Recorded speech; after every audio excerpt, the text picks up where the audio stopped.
누구세요? 나다. 성일이 아버지다. 성일 씨 지금 없어요. 알지? 병원에 있지? 집에 가 있으라고 그래서 먼저 왔다. 아, 아직 준우도 유치원에서 안 왔어요. 아, 그러냐? 금방 오잖아. 문 좀 열어줘라. 죄송한데, 저 혼자밖에 없어서요. 성일 씨 없는 시간에 손님 드리기가 좀 그래요. 오늘 이야기 속 주인공은 70세 윤중환 씨입니다. 그리고 그의 아들 며느리에 관한 이야기이죠. 윤 씨는 하나밖에 없는 아들을 보러 갔다가 비참한 경험을 하게 되었습니다. 당연히 자식도 부모가 보고 싶을 거라고 착각한 윤 씨의 잘못이었습니다. 멀리 시골에서 서울에 올라가게 되어 아들 얼굴 한번 보려고 했던 것뿐인데 그게 며느리를 불편하게 만들 거라곤 생각하지 못했죠. 몇 시간 동안 버스를 타고 올라가서 겨우 도착한 아들 집. 윤 씨는 결국 아들네 집에 들어가 보지 못했습니다. 윤 씨를 반기는 것은 며느리의 싸늘한 외면이었습니다. 문전박대 당하고 쓸쓸히 돌아와야만 하는 그 심정을 누구에게도 토로할 수가 없었습니다.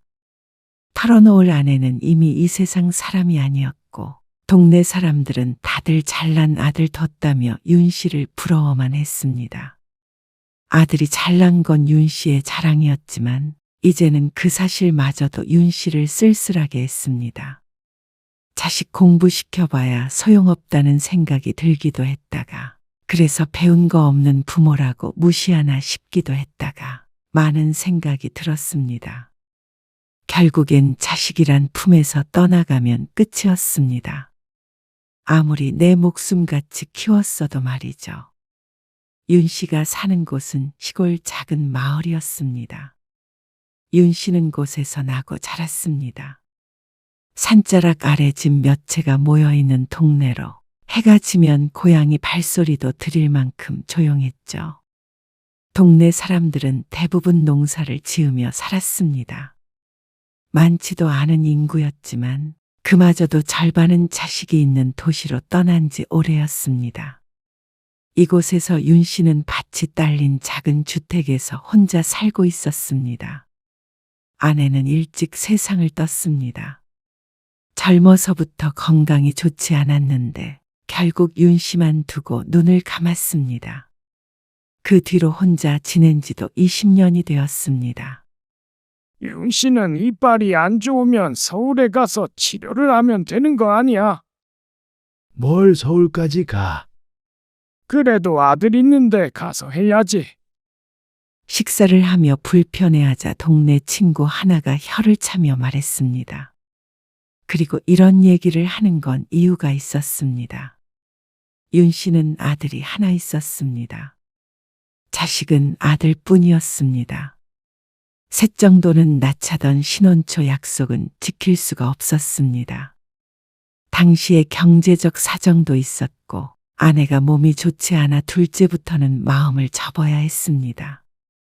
그래도 하나 있는 자식이 윤 씨 부부의 마음을 충만하게 했습니다. 소문난 모범생의 공부 잘하는 걸로는 따라올 학생이 없었습니다. 아내는 자주 아파서 아들 공부를 봐준 적이 없었는데 그런 게 필요 없을 정도로 알아서 잘했습니다. 악착 같았다고 하는 게 더 맞을 것 같았습니다. 공부 열심히 해서 서울로 갈 거예요. 서울? 네. 여기서 살 수는 없죠. 그땐 엄마 아빠도 모시고 갈게요. 꼭. 말이라도 고마웠습니다. 늘 이 시골에서 벗어나고 싶다던 아들. 그런 아들은 소원을 이뤘습니다. 아들 성일은 서울에 개원한 치과 의사였습니다. 시골에서 대학에 붙었다고 동네에 현수막까지 걸었을 때가 엊그저께 같은데 어느새 결혼도 하고 아이도 낳고 무척 번듯하게 살아가고 있었습니다. 병원은 잘 되고 늘 똑같죠. 생일인데 퇴근하고 맛있는 거라도 먹으라고 돈 좀 붙였다. 아들이 잠시 말이 없더니 감사하다고 대답했습니다. 그리고 덧붙였습니다. 장모님이랑 장인어른이 오시기로 해서 걱정 마세요. 밥도 잘 챙겨 먹으니까 아버지 건강 신경 쓰세요. 그래? 아들은 사돈네와 아주 가까운 곳에 살았습니다. 그래서 멀리 사는 부모 대신 사돈이 아들을 챙겨주었습니다. 참 감사한 마음이었습니다. 아들이 20살에 서울에 올라가 20년 동안 참 고생이 많았습니다. 양가 부모가 많이 보탬이 못되어 자수성가한 아들은 뒤늦게 자신의 돈으로 병원을 차릴 수가 있었습니다. 며느리는 대학에서 시간제 강사로 일하며 아이를 돌보고 있었습니다. 며느리는 처음 봤을 때 무척 참했고 고왔습니다. 그런데 윤 씨에겐 며느리의 직업이나 외모가 중요한 건 아니었습니다. 그냥 얼굴 마주칠 때 웃어주는 푸근한 며느리면 좋겠다 싶었는데 서울 젊은이라 그런가 그런 점을 기대하기는 힘들었습니다. 실은 그리 자주 본 적도 없었습니다. 바쁘기도 하고 너무 멀어 그런지 명절마다 내려오지도 않았고 손주가 생긴 뒤로도 가끔 볼 수 있었습니다. 섭섭함도 있었지만 요즘 세상은 다 그런가 보다 했습니다. 옛날처럼 7시간, 8시간 걸려 고향에 내려오는 시대는 아니었으니 말이죠. 명절에 못 내려가서 죄송해요. 아니야. 바쁜데 먼 길 뭐하러 와? 준우 보고 싶으시죠? 아이고, 말이라고 해. 눈앞에 아른거리지. 유치원에서 상을 받아왔는데 메시지로 사진이랑 동영상 보내드릴게요. 아들은 명절에 못 내려올 때면 종종 손주의 사진을 보내오곤 했습니다. 나름의 미안함을 표시한 것이었는데 이런 때가 아니면 바쁜 아들에게 손주 사진을 보내달란 소리를 하지 못했죠. 요즘은 다 그래. 간섭 안 하고 걱정 안 시키고 사는 게 효도라고 생각해. 그렇겠지. 아들과도 자주 통화할 수는 없었습니다. 바쁜 걸 알기에 윤 씨가 먼저 전화를 건 횟수는 더 적었습니다. 그리고 짧은 통화에도 이제는 익숙했습니다. 그리고 며느리와는 만나면 어색할 정도로 여전히 가까워지질 못했습니다. 그런 윤 씨가 서울행을 결심한 것은 병원 때문이었습니다. 혈압 수치가 좋지 않았는데 서울에 있는 유명한 병원에서 정밀 검사를 받을 수 있는 기회가 생겼습니다. 그래서 윤 씨는 아들에게 조심스레 연락을 했습니다. 성일아, 아버지 이번에 서울 좀 올라가려고 해. 병원 예약이 돼서. 병원이요? 윤 씨가 아들에게 자초지종을 설명했습니다. 그런 건 저한테 물어보시지 그러셨어요. 너 바쁜데 뭐 알아? 아들이 치과 의사이기는 해도 인맥은 많을 것이었습니다. 하지만 괜히 아들 신경 쓰이게 하기는 싫었습니다. 하지만 그렇다고 서울까지 가서 그냥 돌아오고 싶지는 않았습니다. 이왕 가게 된 거 아들네 좀 보고 오자 싶었습니다. 많이 컸을 손주도 궁금했고 말이죠. 그래서 말인데, 혹시 그날 검사 끝나고 너희 집에 좀 들러도 되겠냐? 그러자 아들이 잠시 머뭇거렸습니다. 너 바쁘면 괜찮고. 윤 씨가 가볍게 말하자 아들이 다급히 대답했습니다. 아니에요. 괜찮아요. 지연이한테 미리 말해둘게요. 그래? 윤 씨의 얼굴에 화색이 돌았습니다. 아들이 결혼한 뒤로 딱 한 번 가보고 아들 집에 가보지 못했습니다. 사는 게 바쁘고 자식 방해하기 싫다는 이유로 그렇게 살았는데 이번이 좋은 기회 같았습니다. 윤 씨는 며칠 동안 준비했습니다. 감자와 고추, 직접 담근 된장과 장아찌도 조금씩 쌌고 손주 줄 티셔츠도 시내의 큰 옷가게에서 골라 포장했습니다. 준우가 좋아하려나 모르겠네. 짐이 든 보따리를 두드리며 윤 씨가 혼잣말을 했습니다. 손주 생각에 살짝 미소도 띄워진 채였습니다. 그리고 약속한 날이 되었을 때 윤 씨는 시골의 조용한 아침 공기를 뒤로하고 버스터미널로 갔습니다. 이른 시간이라 이슬의 바닥이 축축했지만 그것조차 그리 나쁘지 않은 기분이었습니다. 그리고 버스를 타고 서울을 향해 가는 길. 윤 씨의 마음도 버스와 함께 묘하게 떨렸습니다. 창밖으로 익숙한 논밭과 산들이 조금씩 멀어져 갔습니다. 4시간이 걸려 도착한 버스는 윤 씨를 도심 안에 데려다 놓았습니다. 예약했던 병원을 찾아가서 검사를 받은 뒤에 병원을 나왔습니다. 검사 시간은 길지 않았습니다. 윤 씨는 무거운 보따리를 든 채로 손에 들린 쪽지를 들여다보았습니다.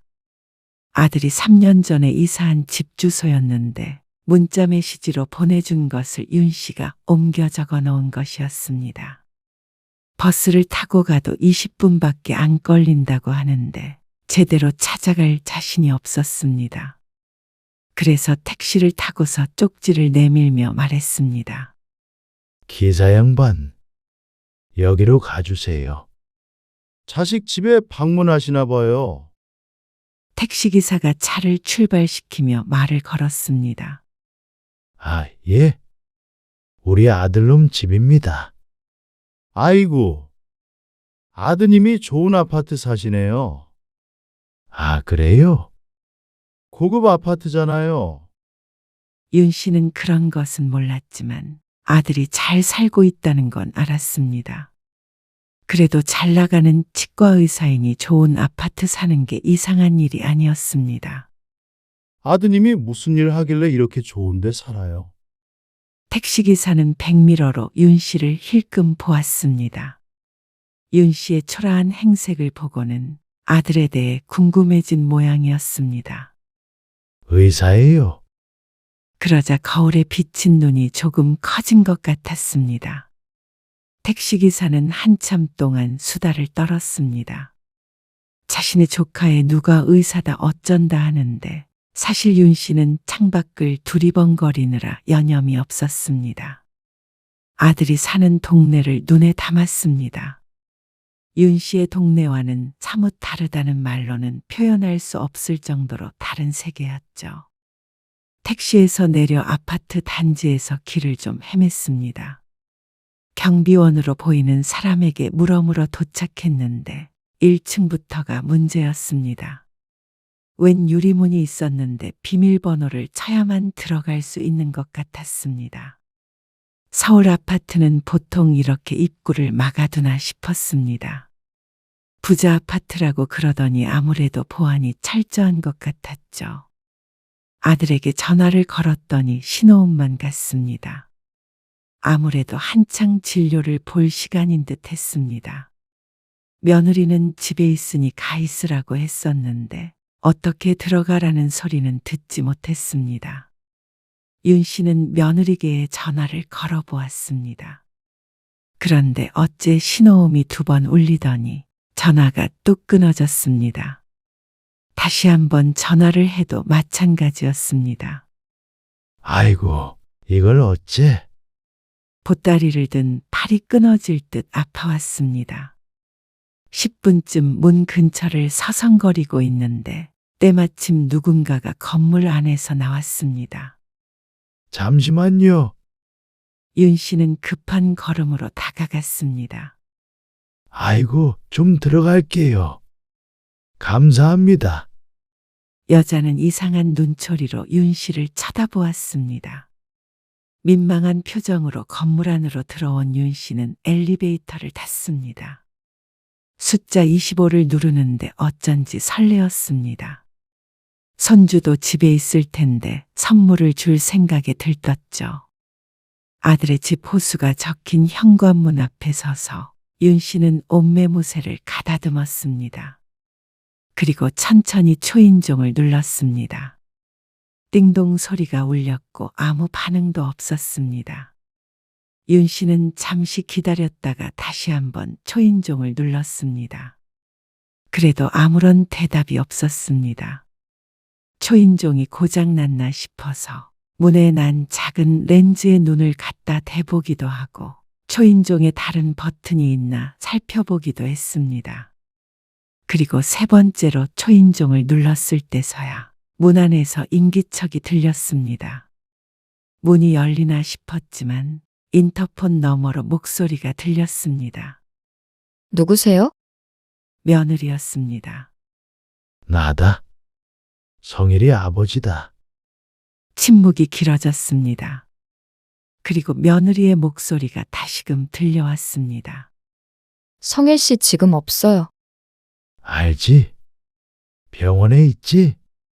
집에 가 있으라고 그래서 먼저 왔다. 아직 준우도 유치원에서 안 왔어요. 아, 그러냐? 잠깐 실망을 하며 시계를 보았는데 그래도 올 시간이 얼마 남지 않았을 것 같았습니다. 괜찮아. 그런데 여전히 문은 열리지 않았습니다. 윤 씨는 들고 있던 보따리를 잠시 내려놓았습니다.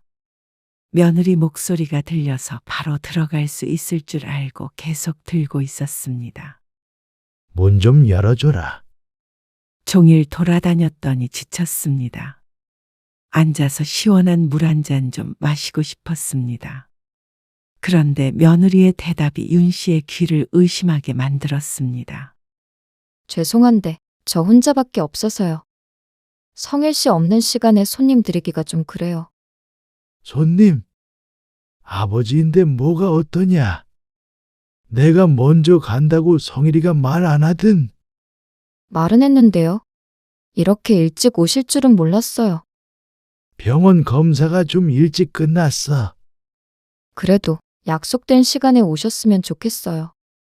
딱히 약속된 시간이 있던 건 아니었지만 아들이 언질한 시간이 있었던 것 같았습니다. 하지만 아무리 그래도 이렇게 문을 사이에 두고 얼굴도 안 비추고 며느리와 이야기를 나누게 될 줄은 몰랐습니다. 저도 상태가 좀 그렇고요. 그러면 여기서 한 20분 기다리면 되냐?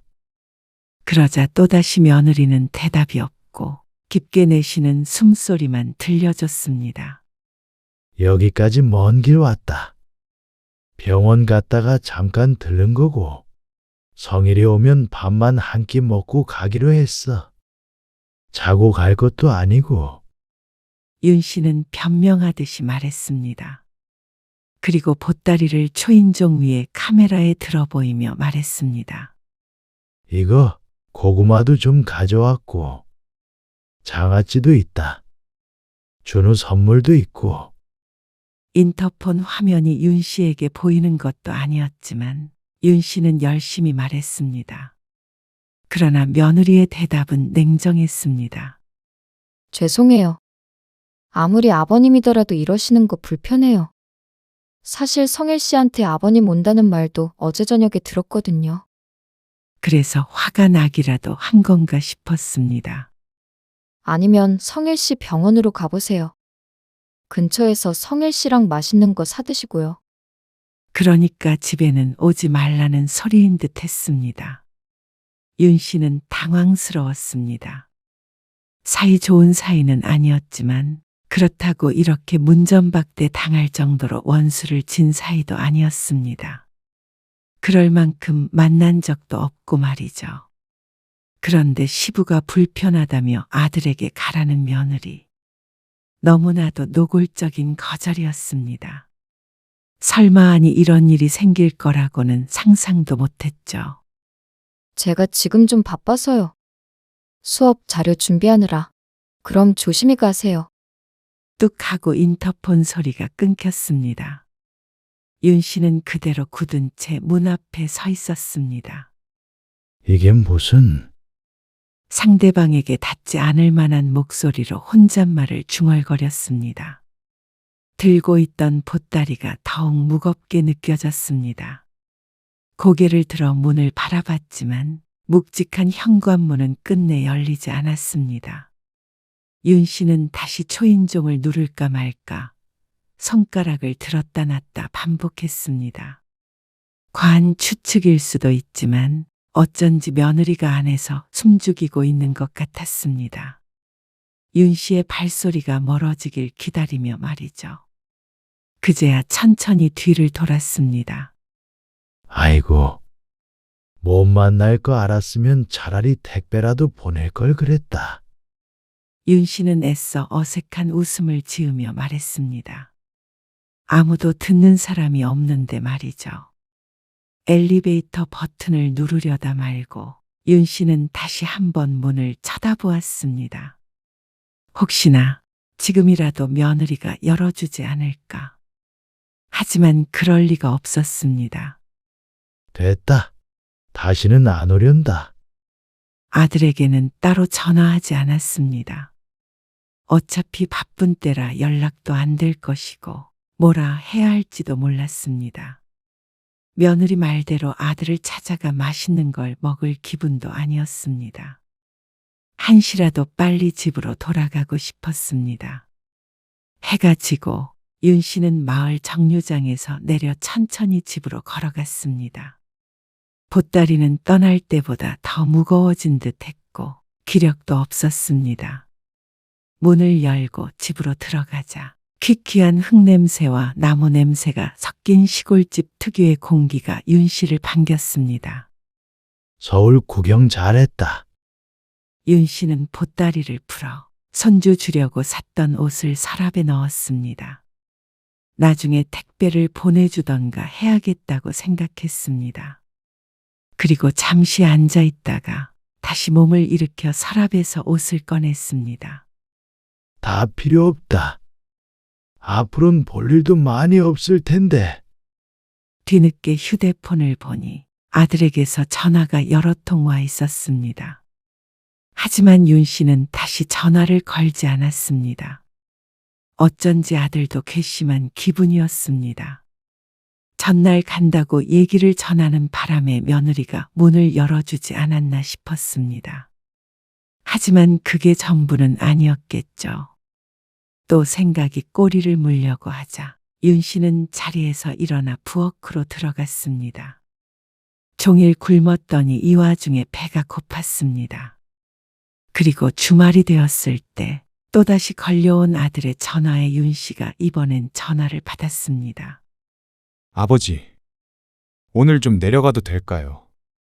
목소리가 좋지 않았습니다. 바쁜데 뭐하러 내려와? 오늘은 안 바쁘죠. 그래? 너 알아서 해라. 통화는 짧았지만 그 속엔 여러 감정이 오갔습니다. 어쩌면 무책임하게 연락도 안 하고 내려와 버린 자신을 탓할지도 몰랐습니다. 그게 아니라면 며느리의 행동을 이해하라고 설득하려고 할지도 몰랐죠. 점심때가 지나서 아들은 윤 씨의 집에 도착했습니다. 그리고 둘은 윤 씨가 조촐하게 차린 밥상 앞에 마주 앉았습니다. 윤 씨가 다시 자리에서 일어나서 냉장고에 있던 막걸리를 꺼내 들었습니다. 저도 한 잔 주세요. 운전 안 해? 자고 가려고요. 안 하던 행동을 하는 아들을 윤 씨가 잠시 물끄러미 쳐다보다가 아들의 잔에도 술을 채웠습니다. 말없이 식사하다가 윤 씨가 아들에게 말했습니다.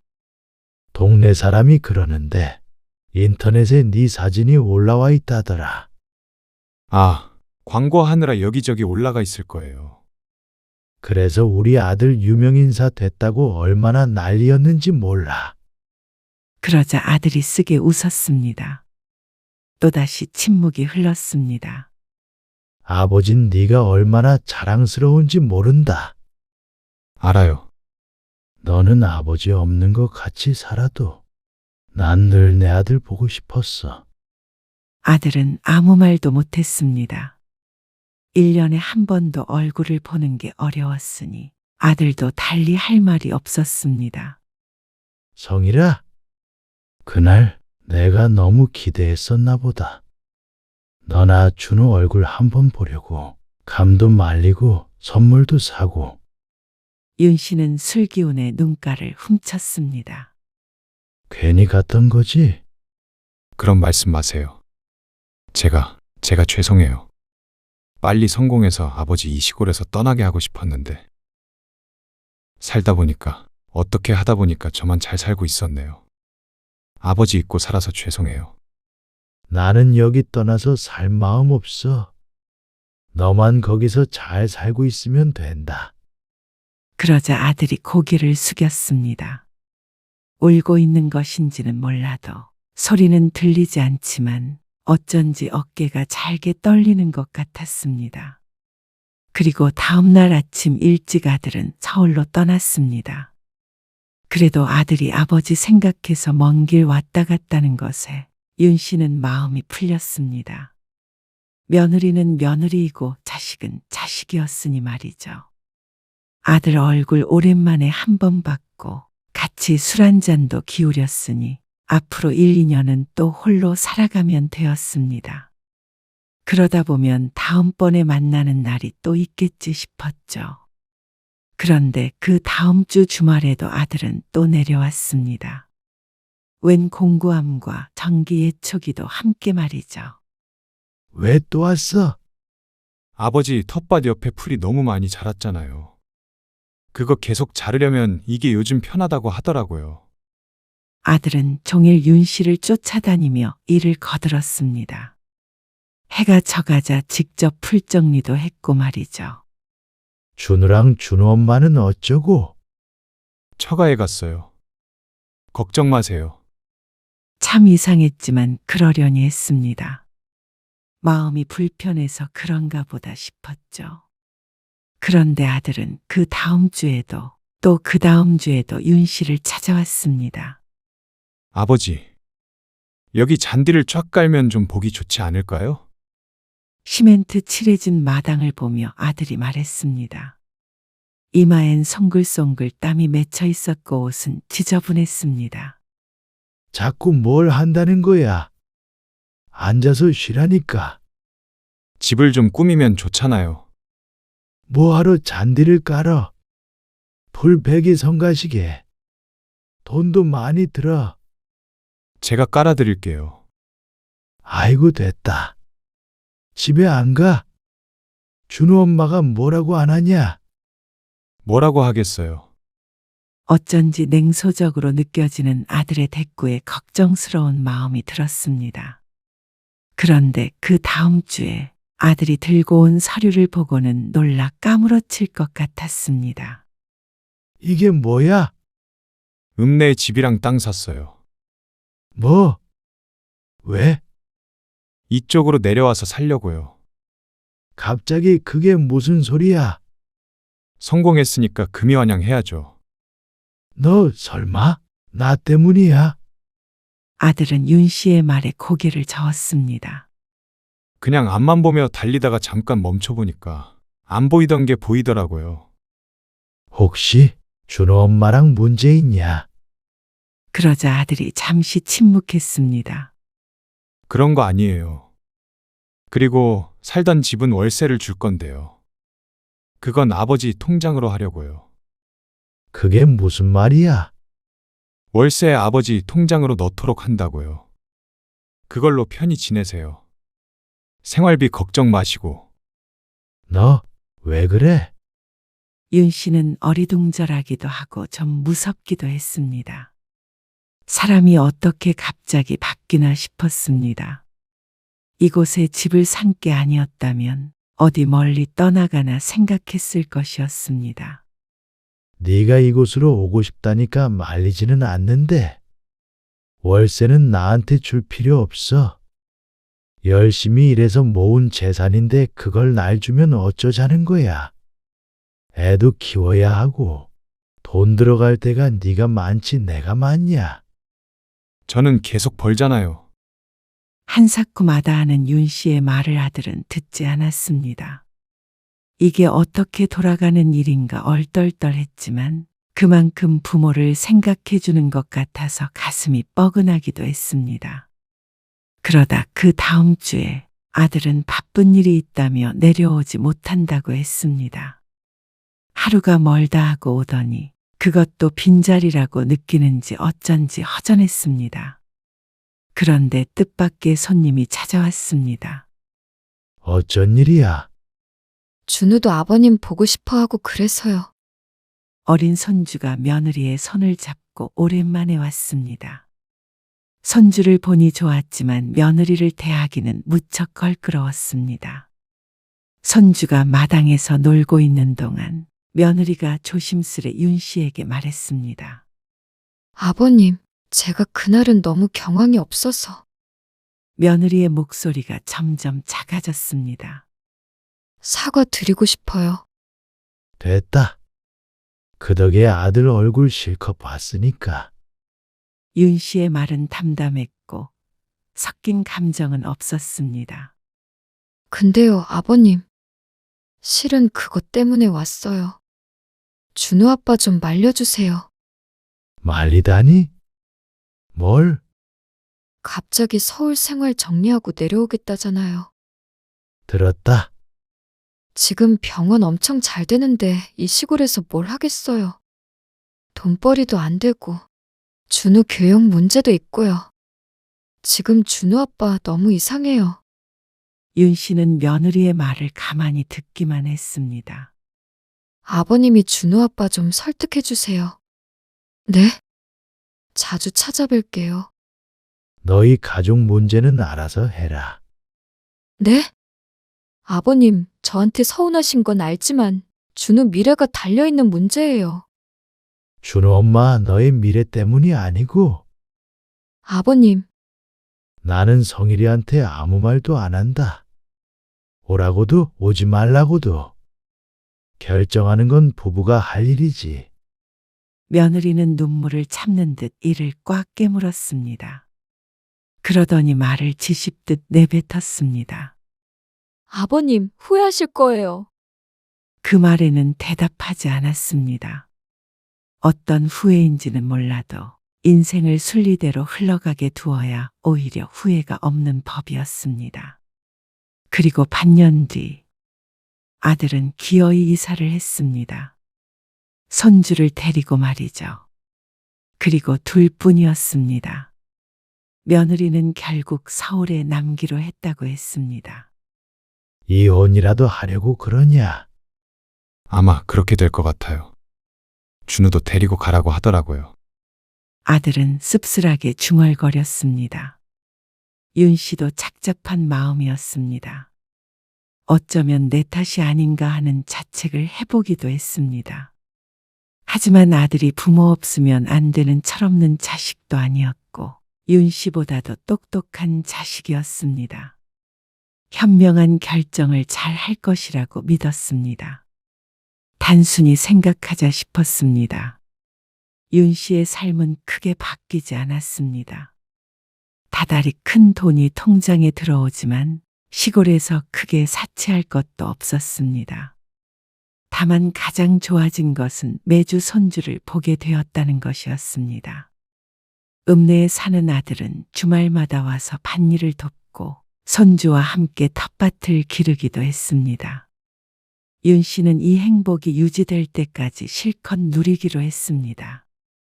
최선을 다해 아들 손주와 시간을 보내다가 어느 날 문득 아들이 다시 서울로 가야겠다고 하더라도 아쉬움을 남기지 말자 싶었습니다. 준호 엄마도 언제 한번 내려오라고 해라. 네, 이왕이면 함께 행복한 게 좋지 않나 생각하며 윤 씨는 농길을 따라 걸었습니다.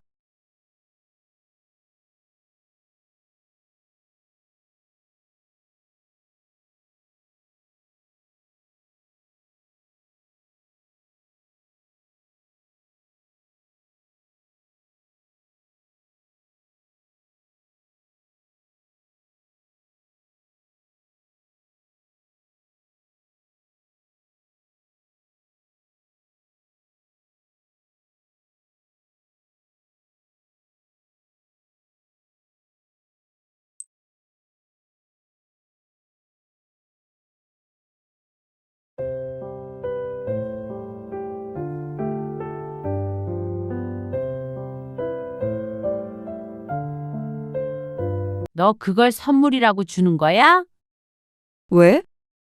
안 주는 것보단 낫지 않아? 네 엄마가 애들 생일 때마다 꼬박꼬박 10만 원씩 주고 지난번 네 생일 때는 80만 원짜리 로봇 청소기 사줬어. 박서방 생일에도 맛있는 거 사 먹으라고 꼭 30만 원씩 챙겨주잖냐. 근데 2만 원을 주는 애가 어디 있어? 에이, 가지고 있는 게 이거밖에 없어서 그런 거지. 밥값만 10만 원이 넘는데 그걸 밥값에 보태라고. 선물로 용돈을 주고 싶었으면 계좌이체를 했겠지. 어쩌면 너는 부모를 그렇게 무시를 해? 무시하다니. 내가 언제? 언제? 일일이 설명하기도 창피하다. 오늘 이야기 속 주인공은 63세 현정순 씨입니다. 그리고 그녀의 딸에 관한 이야기이죠. 현 씨는 부모가 자식을 생각하는 만큼 자식이 부모를 생각할 수는 없다는 걸 잘 알고 있었습니다. 하지만 그렇다고 해서 마음이 상하지 않는 건 아니었습니다. 딸이 힘들 때 언제든 손 내밀어줬던 현 씨였습니다. 하지만 이번에 현 씨는 깨달았습니다. 딸이 세상에서 가장 인색하게 구는 게 바로 친정부모라는 사실을 말이죠. 아니, 인색을 넘어서 함부로 굴어도 되는 존재라고 생각하는 것 같았습니다. 친정부모는 뭐든 이해해주고 희생의 대가를 바라지 않는다고 여기는 것 같았죠. 시부모와는 고급 식당에서 밥을 먹어도 친정부모는 집에서 먹는 밥조차 아까워하는 딸과 사위에게 어이가 없었습니다. 그래놓고는 친정부모가 주는 것은 덥석덥석 잘만 받았습니다. 손주들까지 맡기면서 용돈 한 번 주지 않으려는 그 인색함에 기가 질렸습니다. 그렇게 아껴서 잘 먹고 잘 살려 하나 싶지만 저들 쓰는 것에는 아끼지 않는 걸 보면 딸은 꼭 현씨 부부에게만 그런 듯 했죠. 그런 딸에게 익숙해졌다고 생각했는데 현씨의 생일에 꼬깃한 지폐 2장을 주는 것에 오만 정이 다 떨어져 버렸습니다. 그렇게 아까우면 너나 가지라며 집어 던져버리고 싶었죠. 현씨는 아들 하나, 딸 하나가 있었습니다. 현씨 부부는 2 자식을 모두 아낌없이 키웠습니다. 하고 싶은 공부 다 시켰고 결혼할 때 둘 다 지원해줬습니다. 물론 집 한 채씩 사주거나 그런 건 아니지만 현씨 부부 노후를 생각하고 여유가 있는 자금으로 각자 해주었죠. 큰 부자는 아니었지만 현씨 부부의 인생에서 자식들을 빼면 뭐가 있나 싶어서 아까운 줄 몰랐습니다. 아들은 먼저 결혼해서 현씨 부부와 조금 떨어진 지역에 살았습니다. 차를 타면 1시간 정도 걸리는 곳이었죠. 그런데 딸은 결혼하면서 자연스럽게 현씨 부부가 사는 동네 근처로 신혼집을 마련했습니다. 사위의 직장과 멀지 않은 것도 이유였지만 딸이 적극적으로 원했습니다. 현씨 부부가 마다할 이유는 없었습니다. 아빠 친구가 방어를 줬는데 너희도 가져가서 먹을래? 방어? 아니, 나 별로 안 좋아해서. 엄마, 아빠 드세요. 거기까지 가지러 가는 게 귀찮다. 아이고, 알았어. 하지만 가까이 산다고 매일같이 만나거나 자주 왕래하는 건 아니었습니다. 딸 부부도 맞벌이를 해서 바빴고 신혼이라 그런지 둘이 알콩달콩 지내느라 그럴 만한 여유도 없어 보였습니다. 그리고 현씨 부부도 특별한 일이 없다면 굳이 딸과 사위를 부르거나 찾아가지 않았습니다. 그러니까 사실 딸이 결혼하기 전과 일상이 크게 다르지 않았던 것 같았습니다. 그래도 가깝게는 사는지라 아들보다는 자주 만나게 됐는데 가끔은 사위가 출장을 가면 딸이 현씨 집에 와서 저녁을 얻어먹기도 했고 현씨 부부의 생일 같은 때는 밖에서 만나서 밥을 한 끼 같이 먹기도 했습니다. 하지만 한 달에 한 번 보면 많이 보는 것이었습니다. 그런데 손주들이 생기고 난 뒤로는 조금 달라졌습니다. 엄마, 한별이랑 한준이랑 좀 봐줘. 오늘 늦게 끝나? 많이는 아니고. 애들 하원 시간 맞춰서 가줘. 최대한 빨리 갈게. 알겠어. 천천히 와. 둘 다 회사에 다니기 때문에 손주들은 어린 나이에 어린이집에 맡겨졌습니다. 그래도 현 씨가 근처에 살고 있어서 그나마 다행이었습니다. 딸과 사위가 늦는 날에는 현 씨가 대신 데리러 가거나 퇴근할 때까지 돌봐줄 수도 있었으니 말이죠. 엄마, 좀 늦었지? 딸은 저녁 8시가 조금 넘어서 왔습니다. 일이 생각보다 늦게 끝났다며 미안한 표정을 지었습니다. 괜찮아? 애들은 밥 먹였어? 잘했네. 그럼 이만 가볼게. 알았어. 조심히 가. 딸이 현 씨를 배웅했습니다. 현 씨는 걸어서 10분 거리의 집으로 돌아오는데 어쩐지 기분이 그랬습니다. 어차피 집에서 남편과 함께 저녁을 먹어야 하긴 하지만 빈말로라도 저녁 먹고 가란 소리도 하지 않는 딸이 참 무심하다고 생각했습니다. 그리고 애들을 봐준 기간도 상당한데 한 번을 수고비 비슷한 것도 주겠다는 말을 꺼낸 적이 없었습니다. 하지만 매일 맡기는 것도 아니었고 현 씨도 손주들이 예뻐서 봐주는 거니까 돈을 받을 생각은 하지 않았습니다.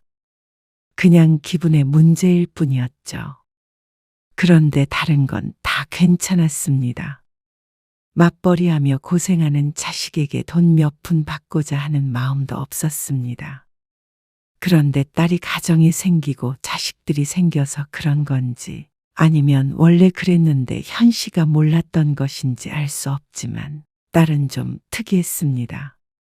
굳이 따지자면 아주 인색했습니다. 사위가 딸과 멀쩡히 잘 지내는 거 보면 아마 남에게만 그런 것 같았습니다. 처음에는 몰랐지만 자주 왕래하다 보니 알게 되었습니다. 딸이 현 씨 부부를 대하는 게 좀 다르다는 사실을 말이죠. 세상에서 제일 서럽고 치사스러운 게 먹는 문제인데 딸이 가장 인색한 부분이 바로 이 부분이었습니다. 잠깐만 있어봐. 금방 밥 차릴게. 천천히 해. 어느 날 딸이 애들을 봐달라고 했는데 현 씨가 허리가 아파 그날 일을 쉬고 집에 있던 남편과 함께 딸 집에서 애들을 봤습니다. 현 씨가 손주들 밥을 차려주면 남편이 먹이고 놀아주고 했습니다. 그러다가 딸과 사위가 나란히 퇴근을 하고 저녁 식사 얘기가 나왔습니다. 식사 시간이 조금 늦어서 딸의 집에서 먹고 가기로 했습니다. 모처럼 남편이 왔으니 그런 제안을 했지. 그렇지 않았더라면 현 씨 혼자 또 터덜터덜 집으로 돌아왔어야 했을 것이었습니다. 많이 차리지 말고 대충 먹던 거 꺼내서 먹자. 그렇게 말한다고 신경이 안 쓰이지는 않겠지만 그래도 딸이 식사 준비를 하는데 부담을 가질까봐 남편이 말했습니다. 현 씨가 뭐든 도와주려고 하자 딸이 마다했습니다. 엄마도 그냥 앉아 계셔. 고기 볶으려고? 박서방이 좋아해서. 고기 없으면 밥 안 먹잖아. 딸은 부엌에서 현 씨를 쫓아냈습니다. 이렇게 보니 주부가 다 됐구나 싶어서 기분이 이상했습니다. 생각해보자 딸이 현 씨 집에 와서 밥을 먹은 적은 많았어도 현 씨 부부가 딸 집에서 밥을 먹은 적이 없었던 것 같았습니다. 결혼하고 집들이도 안 했으니까 말이죠. 그런데 다 차려진 밥상을 보자 다소 당황스러웠습니다. 많이 차리지 말라 그래서 정말 많이 차리지 않았는지 몰라도 접시에 반찬이 너무나도 조금씩 담겨 있었습니다. 현 씨 부부도 많이 먹는 편이 아니었지만 그래도 그걸 가지고 누구 코에 붙이나 싶었죠. 고기는 그래도 많이 볶았길래 그거나 먹자 싶었습니다. 그런데 딸은 다 같이 식탁에 앉자마자 고기 볶은 접시를 사위 앞으로 밀었습니다. 종종 같이 식사를 할 때도 있어서 사위가 식탐이 많은 건 알고 있었습니다. 그래도 눈치 없이 그 앞으로 접시를 밀어준 딸을 남몰래 흘겨보았습니다. 많이 드세요. 사위는 한마디를 남기고 고기를 허겁지겁 먹었습니다. 그 모습을 보고 차마 고기 접시에 손이 가지 않았습니다. 그건 남편도 마찬가지였는지 거의 맨밥을 먹는 수준이었습니다. 남편이 국을 다 먹었는데도 더 먹겠느냐고 묻지도 않았습니다. 내 딸이 손이 참 작구나 싶으면서도 그러려니 했습니다. 딸도 그다지 많이 먹는 편이 아니라 평소에도 사위 입으로 들어가는 것만 신경을 써버릇하니 그런가 싶었죠. 그런데 딸이 밥 먹다 말고 냉장고 문을 열더니 고개를 갸웃거렸습니다. 그러더니 물었습니다. 엄마, 여기 있던 주스 못 봤어? 한별이 먹였어? 아, 그거? 아니. 아까 네 아빠 목마르다고 그래서 꺼내드렸어. 어? 아빠가 먹었어? 그래. 그러자 딸이 조금 짜증스러운 기색을 보이며 대꾸했습니다. 왜 물어보지도 않고 먹어? 그냥 평범한 주스였습니다. 자주 집에 와서 애들을 봐주는데 냉장고에서 주스 하나 꺼내 먹는데 허락을 받아야 했던 건가 싶어서 오히려 현 씨가 어리둥절했습니다. 그거 유기농인데. 그래. 그 옆에 있는 포도주스 먹지. 그러면서 막 뭐라고 화를 내는 건 아니었지만 은근히 눈치를 줬습니다. 남편도 다소 어이가 없는 듯 했습니다. 물론 딸의 집에 있는 걸 아무거나 막 꺼내 쓰거나 먹어선 안 되었지만 그래도 여태 해준 게 있는데 주스 한 병 가지고 그러나 싶기도 했습니다. 사람 마음이라는 게 그랬습니다. 현 씨도 사람이니까 그런 것에 서운할 수밖에 없었습니다. 돈을 바라진 않았지만 말로 까먹을 필요는 없다고 생각했습니다. 유기농이라고 해봤자 그 작은 병에 10만 원, 20만 원 하는 것도 아닐 텐데 말이죠. 설령 그렇다고 하더라도 자기 자식 봐주는 부모가 먹는 게 아깝나 생각하니 빈정이 상했습니다. 생각해보니까 그랬습니다. 딸은 현 씨 부부에게 시원스레 돈을 쓴 적도 없던 것 같았습니다. 종종 밖에서 외식을 할 때면 현 씨 부부가 낼 때도 있었고 딸이 낼 때도 있었는데 딸이 사는 날에는 메뉴가 항상 칼국수, 냉면, 국밥 같은 것이었습니다. 그리고 현 씨가 살 때면 갈비나 삼겹살 같은 고기 종류가 많았습니다.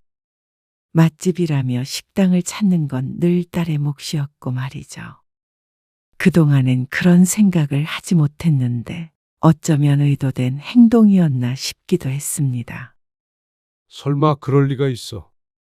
남편은 과한 생각이라며 현 씨를 나무랐습니다. 현 씨도 너무 섭섭한 나머지 그런 생각까지 하게 되었나 싶기도 했죠. 하지만 얼마 뒤에 명절에 점심을 사 먹기 위해서 나갔다가 확신이 생겼습니다. 칼국수 먹을까? 늘 먹던 곳에서. 사위가 사겠다고 할 때는 칼국수를 먹자던 딸이 남편의 말에 갑자기 마음을 바꿨습니다. 지난번에 칼국수 사줬잖아. 이번에는 아빠가 살게. 정말? 그래. 현 씨 부부가 칼국수 가게가 있는 쪽으로 방향을 잡자 딸이 다급하게 현 씨의 팔을 붙잡았습니다. 거기까지 걸어가기 귀찮은데 그냥 여기서 먹을까? 바로 근처에 있던 큰 갈비집이었습니다. 3층까지 전부 한식당이었고 맛있기로 무척 유명했습니다. 그리고 만만큼이나 가격이 비싸기도 한 곳이었습니다. 작년에도 다 같이 먹으러 간 적이 있었는데 20만 원이 훌쩍 넘게 나왔던 기억이 있었습니다. 딸은 대답도 듣지 않고 사위와 애들을 데리고 식당 안으로 걸음을 옮겼습니다. 남편은 생각 없이 그 뒤를 쫓아갔는데 어쩐지 현 씨만 기분이 찜찜했습니다. 사실 현 씨 부부 둘이서는 먹어봤자 얼마 먹지도 않았습니다. 같은 갈비집에서도 둘이서는 5만 원 정도밖에 나오지 않았습니다. 나머지는 모두 딸의 가족이 먹은 것이라는 건데 남편이 산다는 소리에 홀랑 들어가 버리는 게 눈에 보였습니다. 기가 찬 웃음을 지었습니다. 별거 아니었지만 아무리 딸이라도 얄밉기는 했습니다. 많이 나오든 적게 나오든 현 씨는 딸에게 밥을 사주는 게 돈 아깝다고 느낀 적이 없었는데 그 반대는 아니었나 보다 하는 생각이 들었죠. 그래도 내 자식 배부르게 먹는다면 20만 원, 30만 원이 아깝나 싶었습니다. 하지만 그래서인지는 몰라도 딸은 점점 더 현 씨 부부에게 인색해져 갔습니다. 어느 날이었습니다. 남편이 큰 수술을 받게 되었습니다. 아버지 괜찮으세요? 아, 괜찮어. 얼굴이 파리하게 질려서는 아들의 물음에 괜찮다는 대답을 하는 남편. 아들은 걱정스러운 표정을 지었고 옆에 있던 며느리가 과일 바구니를 현 씨에게 건네며 말했습니다. 아직 과일은 못 드시죠? 못 먹어. 뒀다가 나중에 괜찮아지면 드릴게. 식사는 하셨어요? 나? 나는 아직 안 먹었지. 아직도요? 그러더니 아들은 남편에게 푹 쉬라고 하고 현 씨를 데리고 나가서 병원 근처에서 함께 밥을 먹었습니다. 대충 먹으면 되지. 뭐 이런 데를 와? 한정식당에서 밥을 먹으며 현 씨가 말했습니다. 그런데 아들은 거기에서 그치지 않고 봉투를 하나 건넸습니다. 일 때문에 오래 있지는 못해서 죄송해요. 이게 뭐야? 아버지 병문안 오는데 어떻게 빈손으로 와요? 아들은 아버지 식사할 수 있을 때 기력 보충할 수 있는 것 좀 사 먹으라며 50만 원을 주었습니다. 뭘 이런 걸 다 주냐고 하긴 했지만 그래도 그 성의가 고마웠습니다. 마다하는 현 씨의 가방에 며느리가 봉투를 넣었습니다. 아들 내외는 돌아가면서도 더 잊지 못해 죄송하다고 했습니다. 그리고 그날 이후로도 매일같이 전화를 해서 남편의 상태를 물었습니다. 그런데 반면에 딸은 늘 봐서 그런가 병실에 빈손으로 왔습니다. 시동생도 왔었고 조카도 왔었고 그 외에 지인들도 왔었지만 음료수 하나라도 안 사온 건 딸이 처음이었습니다. 한마디 할까 했지만 남편이 눈치를 주는 바람에 가만히 있었습니다. 남편은 굳이 자식한테까지 먹지도 않는 음료수를 받아 뭐하냐고 했지만 현 씨는 그게 아닌 것 같았습니다. 아무리 부모 자식 간에도 최소한의 예의는 있지 않나 싶었죠. 이 딸이 얼마나 쪼잔한지 지난 명절에는 과일을 사오기로 해놓고는 검정 비닐봉지에 사과 4알을 사온 적도 있었습니다. 요즘 과일값 진짜 비싸더라. 홍삼 같은 건 잘 먹지도 않고 다른 선물도 의미가 없어서 과일을 사오라고 했던 건데 누구 코에 붙이라고 사과 4알을 사온 것인지 몰랐습니다. 그게 딸의 명절 선물이었습니다. 그래놓고는 자기 생일에는 하도 로봇 청소기 타령을 해서 남편이 지긋지긋하다며 사준 적도 있었습니다. 남에게는 인색하지만 공짜는 어찌나 좋아하던지 요즘 젊은 사람이 맞나 싶었습니다. 하는 행동만 보자면 돌아가신 현 씨의 시어머니보다도 더했습니다. 그래서 전에는 딸내 사정이 좋지 않은가 생각했던 적도 있었습니다. 남편도 현 씨도 걱정이 되어서 자꾸만 기웃거릴 정도였습니다. 참다 못한 현 씨가 은근슬에 물어본 적이 있었는데 그건 또 아니었습니다. 하긴 문제없이 부부가 맞벌이를 하고 있는데 힘든 일이 뭐가 있을까 싶었습니다. 아니면 사위가 돈을 못 쓰게 하나 싶기도 했는데 차도 좋은 차를 타고 다녔고 사는 걸 보면 그렇게 허리띠를 졸라매며 사는 것 같지도 않았습니다. 먹고 살만한 건 분명했습니다.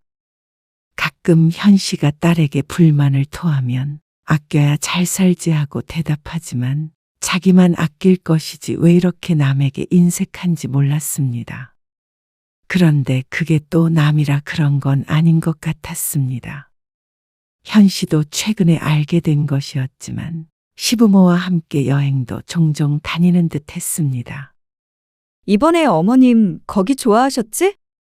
생신 때 한 번 더 모시고 갈까? 아, 그레이스? 거기 좋아하셨지? 비싼데 아니냐고 지난번에도 또 전화해서 말씀하시던데. 비싸긴 비싸니까 자주는 못 모시고 가는데. 알지? 사진 찍어서 친구들한테 자랑했다고 엄청 좋아하시더라. 며느리 잘 뒀다고. 어머, 그래? 점수 좀 땄네. 그러게. 현 씨가 딸이 사위와 하는 대화를 우연히 듣고 종일 기분이 좋지 않았습니다.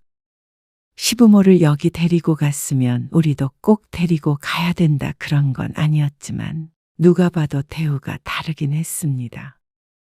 자식 키워봤자 뭐하나 싶은 생각도 들었죠. 엄마, 오늘 나 늦게 끝나는데 애들 좀 부탁해. 그래서 맡긴 지 이틀밖에 안 돼서 딸에게 또 연락이 왔길래 현 씨도 참지 못하고 따졌습니다. 아무리 그래도 차별하는 것 같아서 기분 안 좋아. 차별이라니? 그렇잖아. 엄마가 눈치가 없니? 우리랑은 너희가 칼국수집밖에 더 가. 에이, 뭐 그런 거 가지고 삐져? 원래 사람은 사소한 걸로 기분이 상하는 거야. 그거야, 엄마는 늘 보지만 시부모님은 자주 뵙는 게 아니잖아. 그런 이유라면 더 황당했습니다. 늘 보는 이유가 손주들을 봐주기 위함인데 그렇다면 고생하는 부모를 더 챙겨야 하는 게 맞지 않아 싶었습니다. 딸은 자주 못 보는 시부모님을 한번 대접해도 제대로 해야 되지 않느냐고 했습니다. 대접이라는 소리를 들으니 더 섭섭했습니다.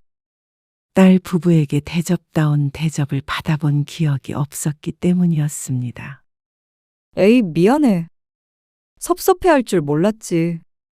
엄마가 이해해줘. 엄마도 며느리였으니까 알 거 아니야. 나도 불편한 사람한테 더 잘하려고 하는 거야. 책 잡힐까 봐. 엄마는 근데 우리 엄마니까 이해해 줄 줄 알았지. 엄마면 서운한 것도 모를 줄 알아? 가까운 사람한테 더 잘해야 하는 거야. 아이고. 알았어, 알았어. 딸은 건성으로 대답했습니다.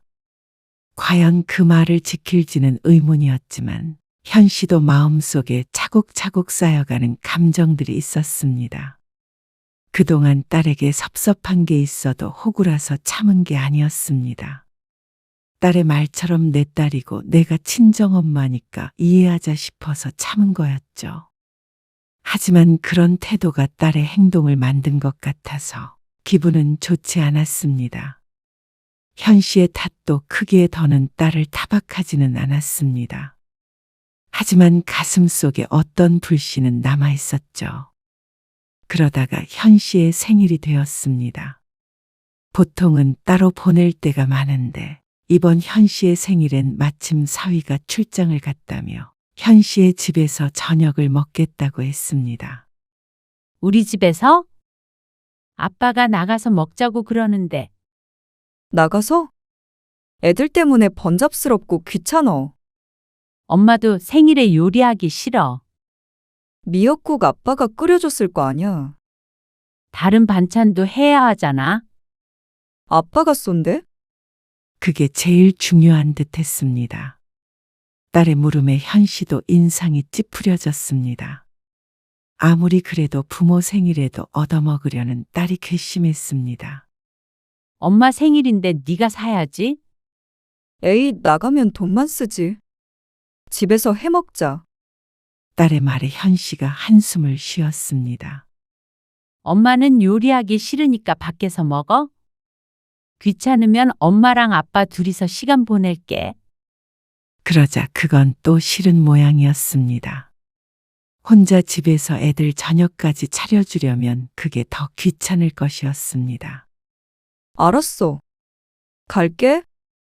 결국 딸은 고집을 꺾었습니다. 생일에 칼국수 먹으러 가자고 안 한 것이 어딘가 싶었습니다. 여보, 이거 선물 받아. 남편이 현 씨에게 쇼핑백을 건넸습니다.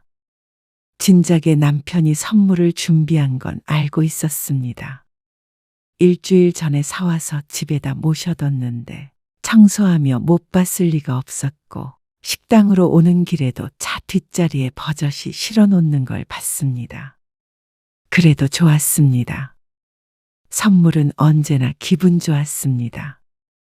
그러자 건너편에 앉아있던 딸이 누나를 또르르 굴렸습니다.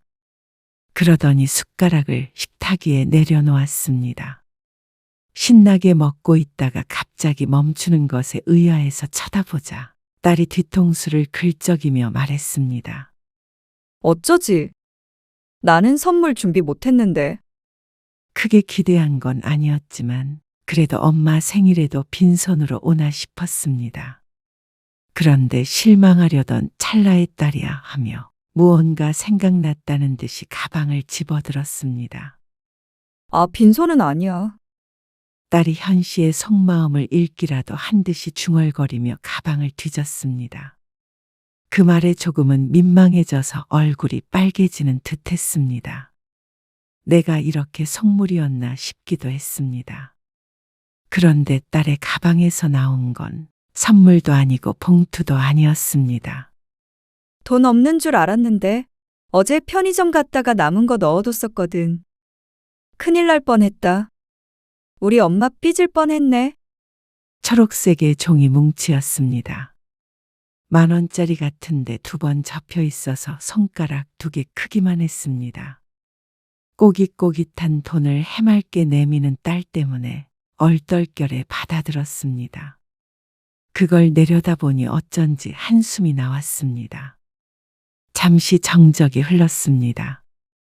남편 쪽에서도 작게 한숨을 쉬는 것 같은 소리가 들렸습니다. 현 씨는 천천히 돈을 펼쳐보았습니다. 그러니까 같이 접혀있는 10,000원짜리 하나가 더 보였습니다. 20,000원이었습니다. 거스름돈으로 받아서 가방 안에 구겨두었던 돈을 현 씨는 생일 선물로 받았습니다. 이걸 뭘 어떻게 하라고 이대로 건네주는지 몰랐습니다. 엄마 생일 선물. 다음엔 더 좋은 거 사줄게. 하지만 다음이 있기나 한가 싶었습니다. 작년에도 재작년에도 제대로 된 선물을 받아본 기억이 없었습니다. 그건 엄마 밥값에 보태면 되겠다. 차라리 아무것도 안 줬다면 서운했겠지만 그래도 이런 감정은 들지 않았을 것 같았습니다. 왜인지는 몰라도 현 씨는 20,000원을 받고 비참한 기분이 들었습니다. 거지 적선하듯이 쥐어준 돈 때문에 그렇기도 했지만 이 돈을 건넨 딸의 마음을 알 것 같았습니다. 딸은 친정부모에게 인색한 것이 아니었습니다. 무시하는 것이었습니다. 내가 이걸 이제야 알았구나 싶자 속에서 울컥하는 기분이었습니다. 생일인데 사위에게서 문자 한 통도 없는 걸 보니 딸이고 사위고 현 씨 부부는 안중에도 없는 것 같았습니다. 아마 가끔 급할 때 공짜로 애를 봐주는 사람쯤으로 여기는 것 같기도 했습니다. 그게 아니더라도 조금은 함부로 해도 뭐든 이해해 줄 거라 믿는 것은 분명했습니다. 그게 친정 부모라고 생각하는 듯했죠. 하지만 그건 오산이었습니다. 친정 부모라고 감정이 없는 게 아니었습니다.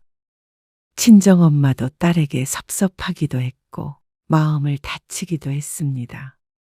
그걸 외면할 만큼 딸을 사랑하는 것뿐이었습니다. 그렇다면 딸의 얼굴을 안 보고 싶어진 지금 둘 중 하나는 확실했습니다. 딸이 선을 넘었거나 더 이상 현 씨가 딸을 사랑하지 않거나 현 씨는 무척 허탈했습니다. 그동안 가까이 살면서 딸에게 밥 차려준 게 수십 번이었고 손주들을 봐준 건 수십 번 정도로 셀 수도 없었습니다. 그런데 돌아온 대가는 구겨진 20,000원이라는 게 처량했습니다. 현 씨도 스스로가 초라했습니다. 너 그걸 선물이라고 주는 거야? 왜? 안 주는 것보단 낫지 않아? 네 엄마가 애들 생일 때마다 꼬박꼬박 10만 원씩 주고 지난번 네 생일 때는 80만 원짜리 로봇 청소기 사줬어.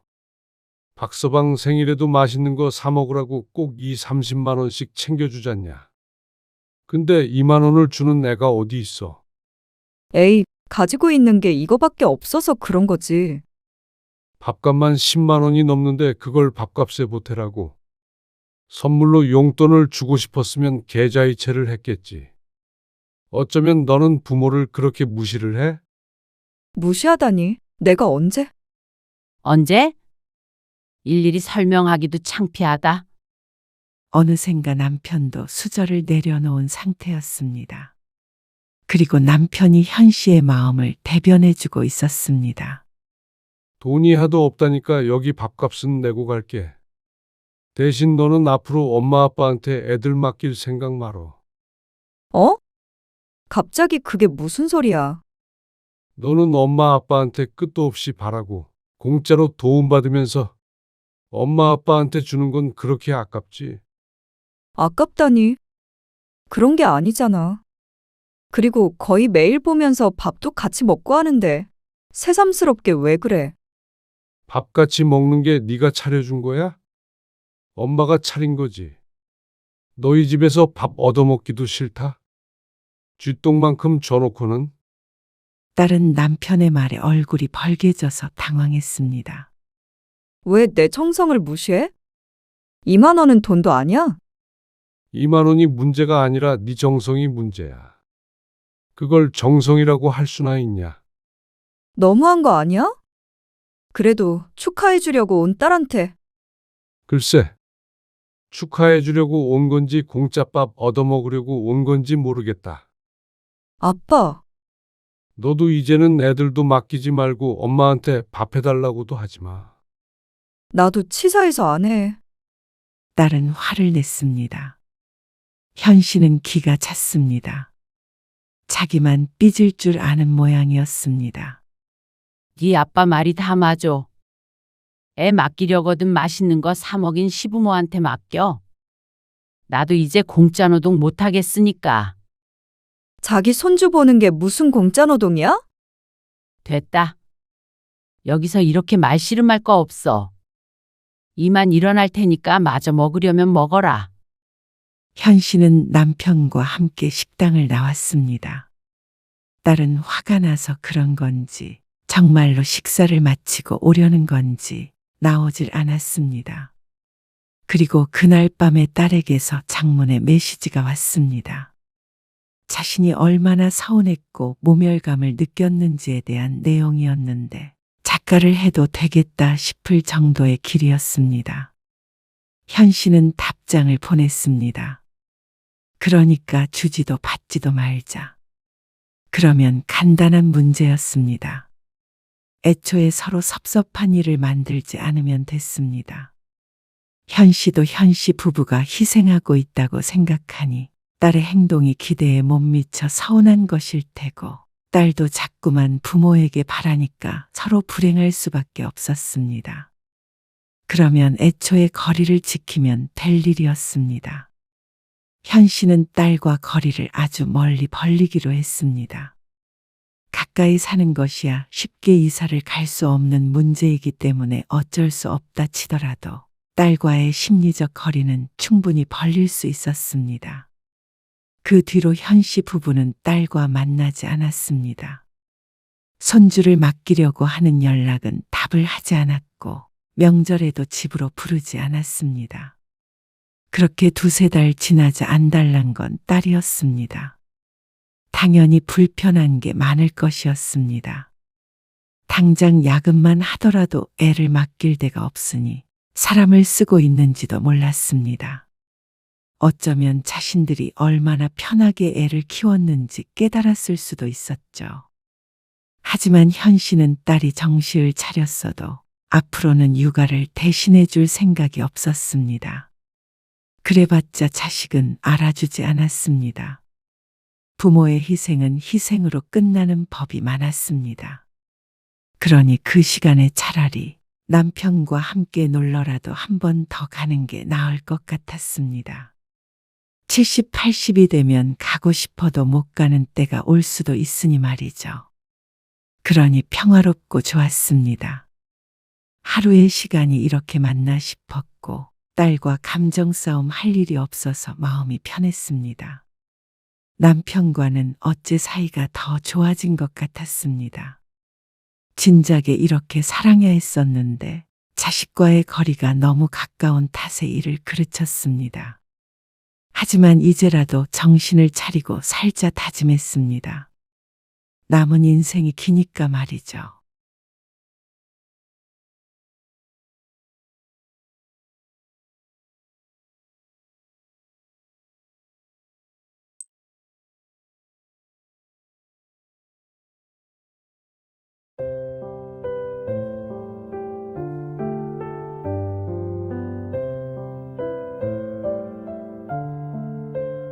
어머님, 결혼했으면 독립된 가정이잖아요.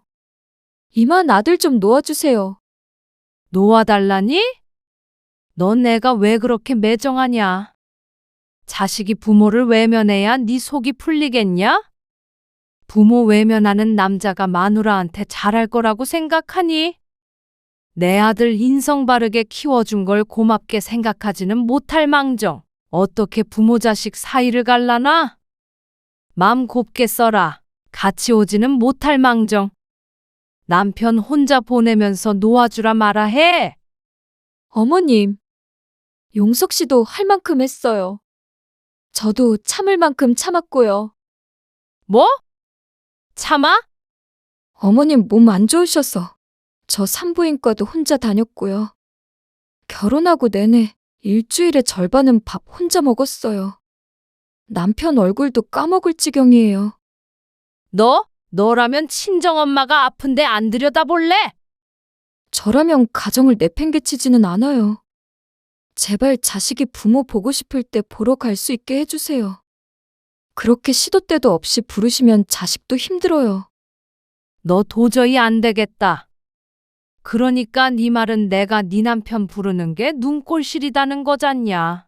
용석이 주려고 했던 돈 얘기는 들었지. 이거 너희 주려고 했는데 너 괘씸해서 그렇게는 못하겠다. 내가 너한테 밥을 해달랬냐 뭘 해달랬냐? 가끔 내 아들 불러서 해주는 밥 먹고 가라는 게 그게 그렇게 잘못된 거야?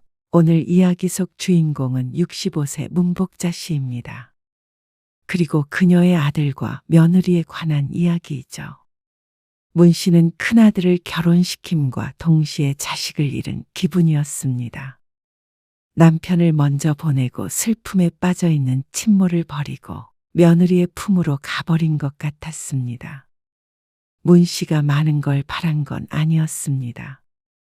그저 혼자 된 늙은 엄마를 가끔이라도 찾아와 함께 밥 한 끼 먹는 게 큰아들에게 바라던 전부였습니다. 며느리와 함께 오라는 것도 아니었고 며느리를 시도 때도 없이 불러 제끼는 건 더더욱 아니었습니다. 그저 가까이 사는 아들만 잠깐씩 얼굴 비춰주면 그걸로 좋겠습니다. 하지만 그마저도 싫다는 아들과 며느리. 결혼한 아들을 이만 놔달라고 말하던 며느리는 문 씨가 큰아들과 연이라도 끊길 바라는 것 같았습니다. 남편 잃고 큰아들에게 많이 의지했었는데 이제는 그마저도 불가능했습니다. 아들에게 전화하는 것조차 며느리 눈치를 봐야 하니 억울할 따름이었습니다. 큰아들이라 두 자식 중에 더 각별했는데 이제는 아무 상관없는 남이 된 기분이었습니다. 결혼을 하고 나서 바뀐 큰아들, 그리고 시모를 못마땅하게 생각하는 며느리. 이제 더 이상 문 씨도 아들에게 목매지 않을 작정이었습니다. 그래서 남편이 큰아들 물려주라고 했던 유산을 한 푼도 주지 않을 생각이었습니다. 몽땅 다 써버리면 자기 돈 내놓으라고 따질지도 몰랐습니다. 뒤늦게 후회해봐야 소용없겠지만 말이죠. 문 씨는 자식이 둘이 있었습니다. 둘 다 아들이었고 큰 말썽 없이 자기 밥벌이 하면서 살아가고 있었습니다. 대학 이후로는 한 번도 돈이 들어간 적이 없었죠.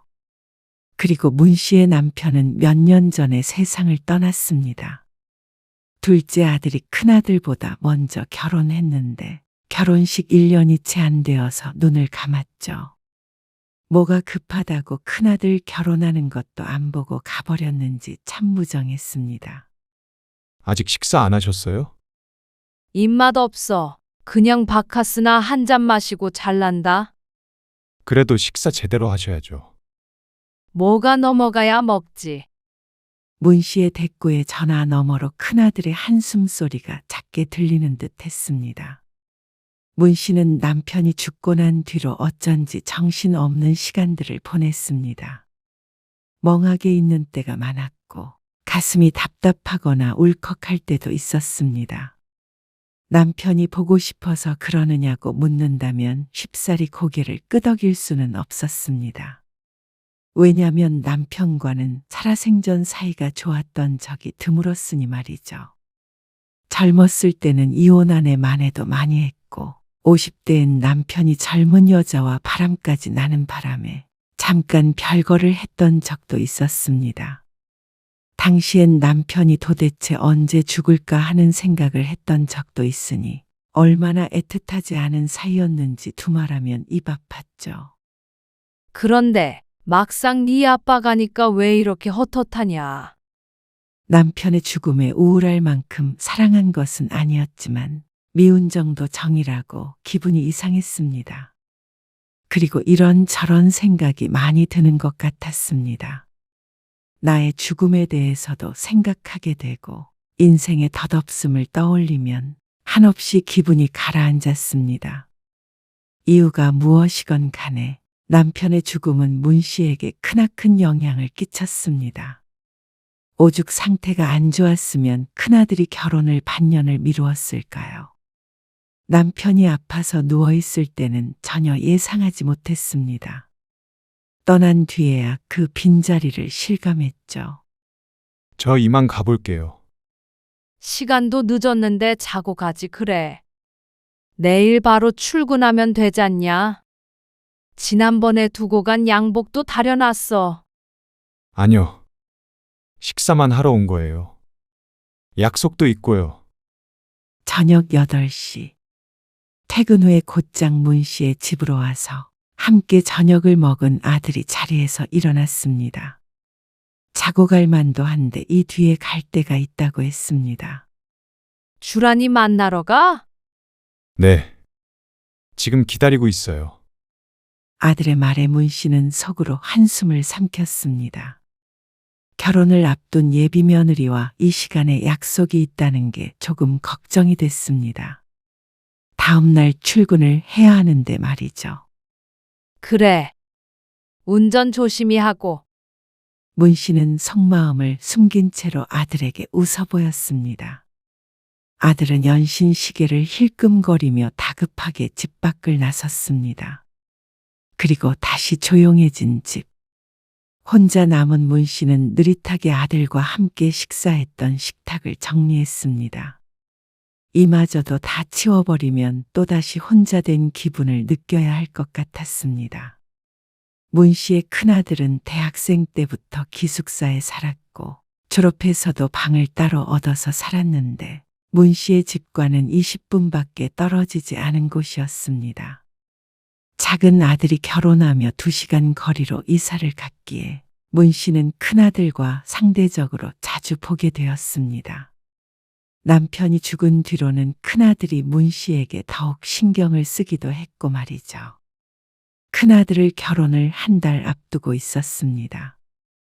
한 차례 미룬 탓에 이것저것 조율을 해야 해서 바쁜 시간을 보낸 것을 문 씨도 알고 있었습니다. 그래서 참 고맙기도 했습니다. 다른 건 몰라도 문 씨가 자식 하나는 잘 키운 듯 했습니다. 그런데 큰아들을 결혼시킨다는 생각만 하면 왜 이렇게 울적한지 스스로도 이해하지 못했습니다. 남편이 죽기 전에는 분명히 얼른 결혼하라고 재촉을 했는데 말이죠. 문 씨도 자신이 이렇게 될 거라고 생각하지 못했습니다. 하지만 자꾸만 자식을 찾게 되는 것도 잠시뿐이라고 생각했습니다. 다만 지금은 마음이 힘들어 그러는 것뿐이었습니다. 이거 네 아버지가 너 장가 갈 때 주라고 한 돈이야. 얼마 뒤에 문 씨가 아들을 호출했습니다. 그리고 아들에게 통장을 하나 내밀었습니다. 남편의 보험금도 일부 들어 있었고 그동안 아들 장가 보내려고 모아둔 돈도 있었죠. 그런데 큰아들이 잠시 말없이 통장을 바라보더니 다시 문 씨의 앞으로 쓱 밀어두었습니다. 엄마 쓰세요. 왜? 네 돈이야. 결혼하는데 목돈은 있어야지. 용주도 결혼할 때 안 받았잖아요. 아들이 남동생 얘기를 꺼내며 거절했습니다. 넌 맏아들이잖냐? 그리고 용주는 돈도 잘 벌어서 도와줄 필요 없댔어. 작은 아들은 사업을 하는데 꽤나 돈을 잘 벌었습니다. 굳이 손 벌릴 필요 없다고 마다하기도 했습니다. 저도 잘 벌어요. 저만 받을 순 없죠. 아빠가 너 주라고 했다니까. 가지고 계세요. 아들이 한사코 거절했습니다. 참 이상했습니다. 다른 자식들은 못 받아서 안달인데 왜 돈을 싫다고 하는지 몰랐습니다. 그래서 문 씨는 보관하고 있다가 나중에 힘들 때 줘야겠다 생각했습니다. 생각해보니 며느리랑 행복하게 살면 좋겠지만 사람 일이라는 게 뜻대로 안 될 때가 있었습니다. 미리 아들에게 주느니 자신이 가지고 있는 편이 만일의 경우를 대비해서 더 나을 것 같았죠. 그리고 한 달 뒤에 큰아들은 결혼을 했습니다. 신혼집은 문 씨와 40분 거리였습니다. 하지만 문 씨 집과 아들 집 딱 중간 지점에 아들네 회사가 있어서 보고 싶으면 언제든지 볼 수가 있었습니다. 용서가, 오늘 회사 끝나고 잠깐 집에 들렀다가. 무슨 일 있으세요? 아니, 저녁밥 같이 먹으려고 그랬지. 너 좋아하는 게장 사왔거든. 아, 오늘은 좀 곤란해요. 왜? 회사 늦게 끝나니? 아니요. 오늘 퇴근하고 주란이랑 어디 좀 가기로 해서요. 어디? 그냥 밖에요. 아, 데이트해? 아, 네.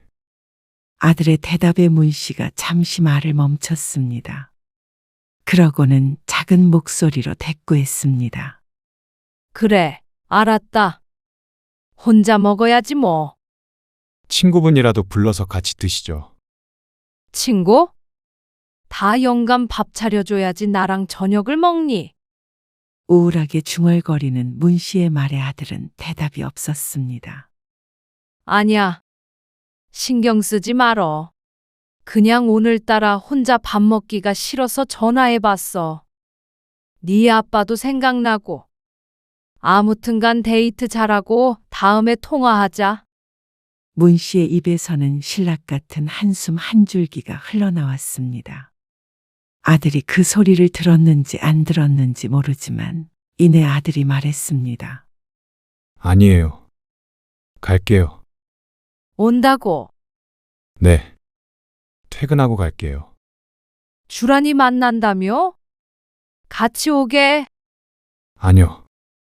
저만 갈게요. 그럴래? 알았어. 시간 맞춰서 밥 준비해 놓을게. 문 씨는 들뜬 목소리로 대답을 하고 전화를 끊었습니다.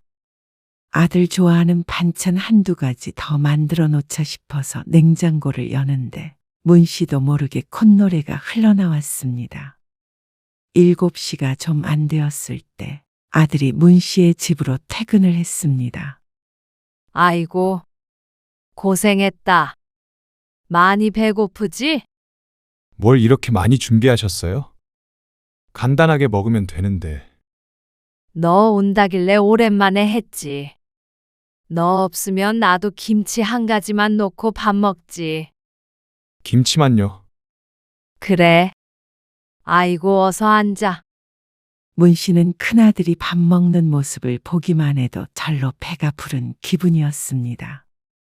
오랜만에 두런두런 얘기를 나누면서 먹으니 밥맛이 좋기도 했고 말이죠. 그게 맛있어? 집에 갈 때 좀 싸줘. 넉넉하게 했는데. 유독 아들이 잘 먹는 반찬이 있었습니다. 그런데 아들은 고개를 저었습니다. 아니요. 집에서 밥 잘 안 먹어요. 그 말에 문 씨의 눈이 커졌습니다. 이게 무슨 말인가 싶었습니다. 집에서 밥을 안 먹는다니? 아침 저녁은 해 먹을 거 아니야. 아니요. 아침은 원래 안 먹고요. 저녁도 회사나 밖에서 먹거나 집에서 먹어도 간단하게 먹어요. 그럼 집에서 밥을 전혀 안 한다는 거야? 전혀 안 하는 건 아닌데요. 어차피 싸주셔도 다 못 먹을 거예요. 아니, 그래도 밥은 잘 챙겨 먹어야지. 몸 상해. 잘 먹고 있어요. 걱정 마세요. 아들이 걱정 말라고 하긴 했지만 걱정이 안 될 수가 없었습니다. 먹성이 좋은 아들이었는데 왜 이렇게 부실하게 챙겨 먹나 싶었습니다. 저절로 며느리의 얼굴을 떠올리지 않을 수 없었습니다. 괜히 며느리 흉본다고 할까봐 아들 앞에서 말은 더 보태지 않았지만 그래도 며느리가 야속하게 느껴지긴 했습니다.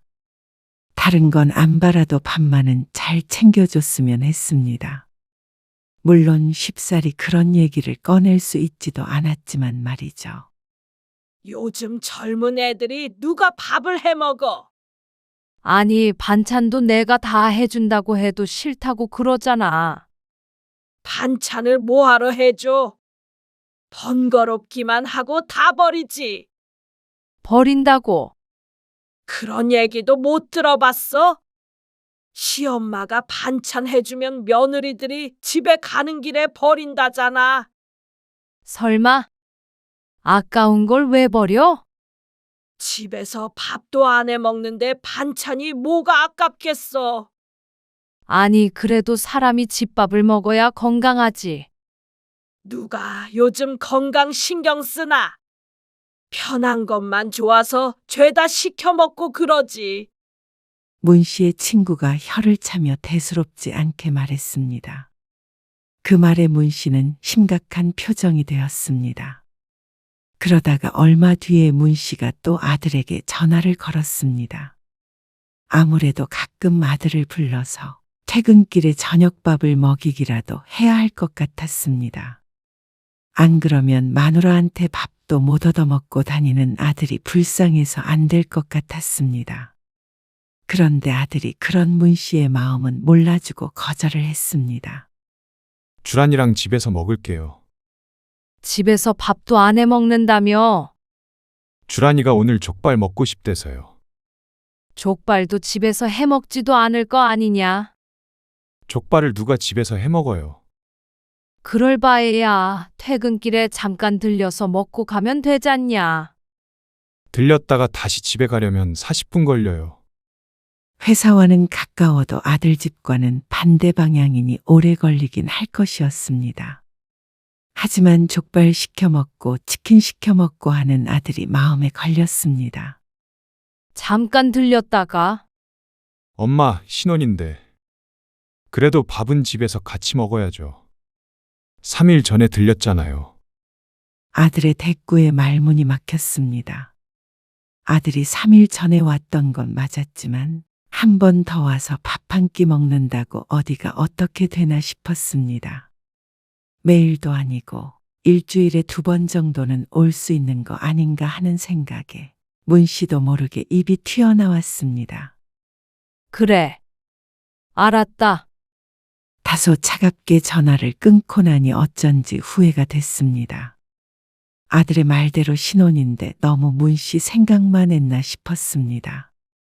한창 둘이 알콩달콩할 때인데 자신이 회방꾼이라도 된 것 같았죠.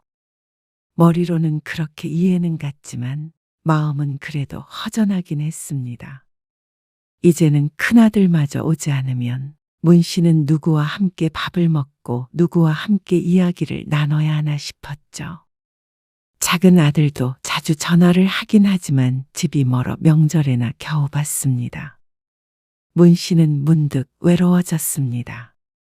그 뒤로도 큰아들은 두어 번 더 문 씨의 제안을 거절했습니다. 오늘은 집에 바로 갈게요. 그리고 다음 주말에 잠깐 들를게요. 그래.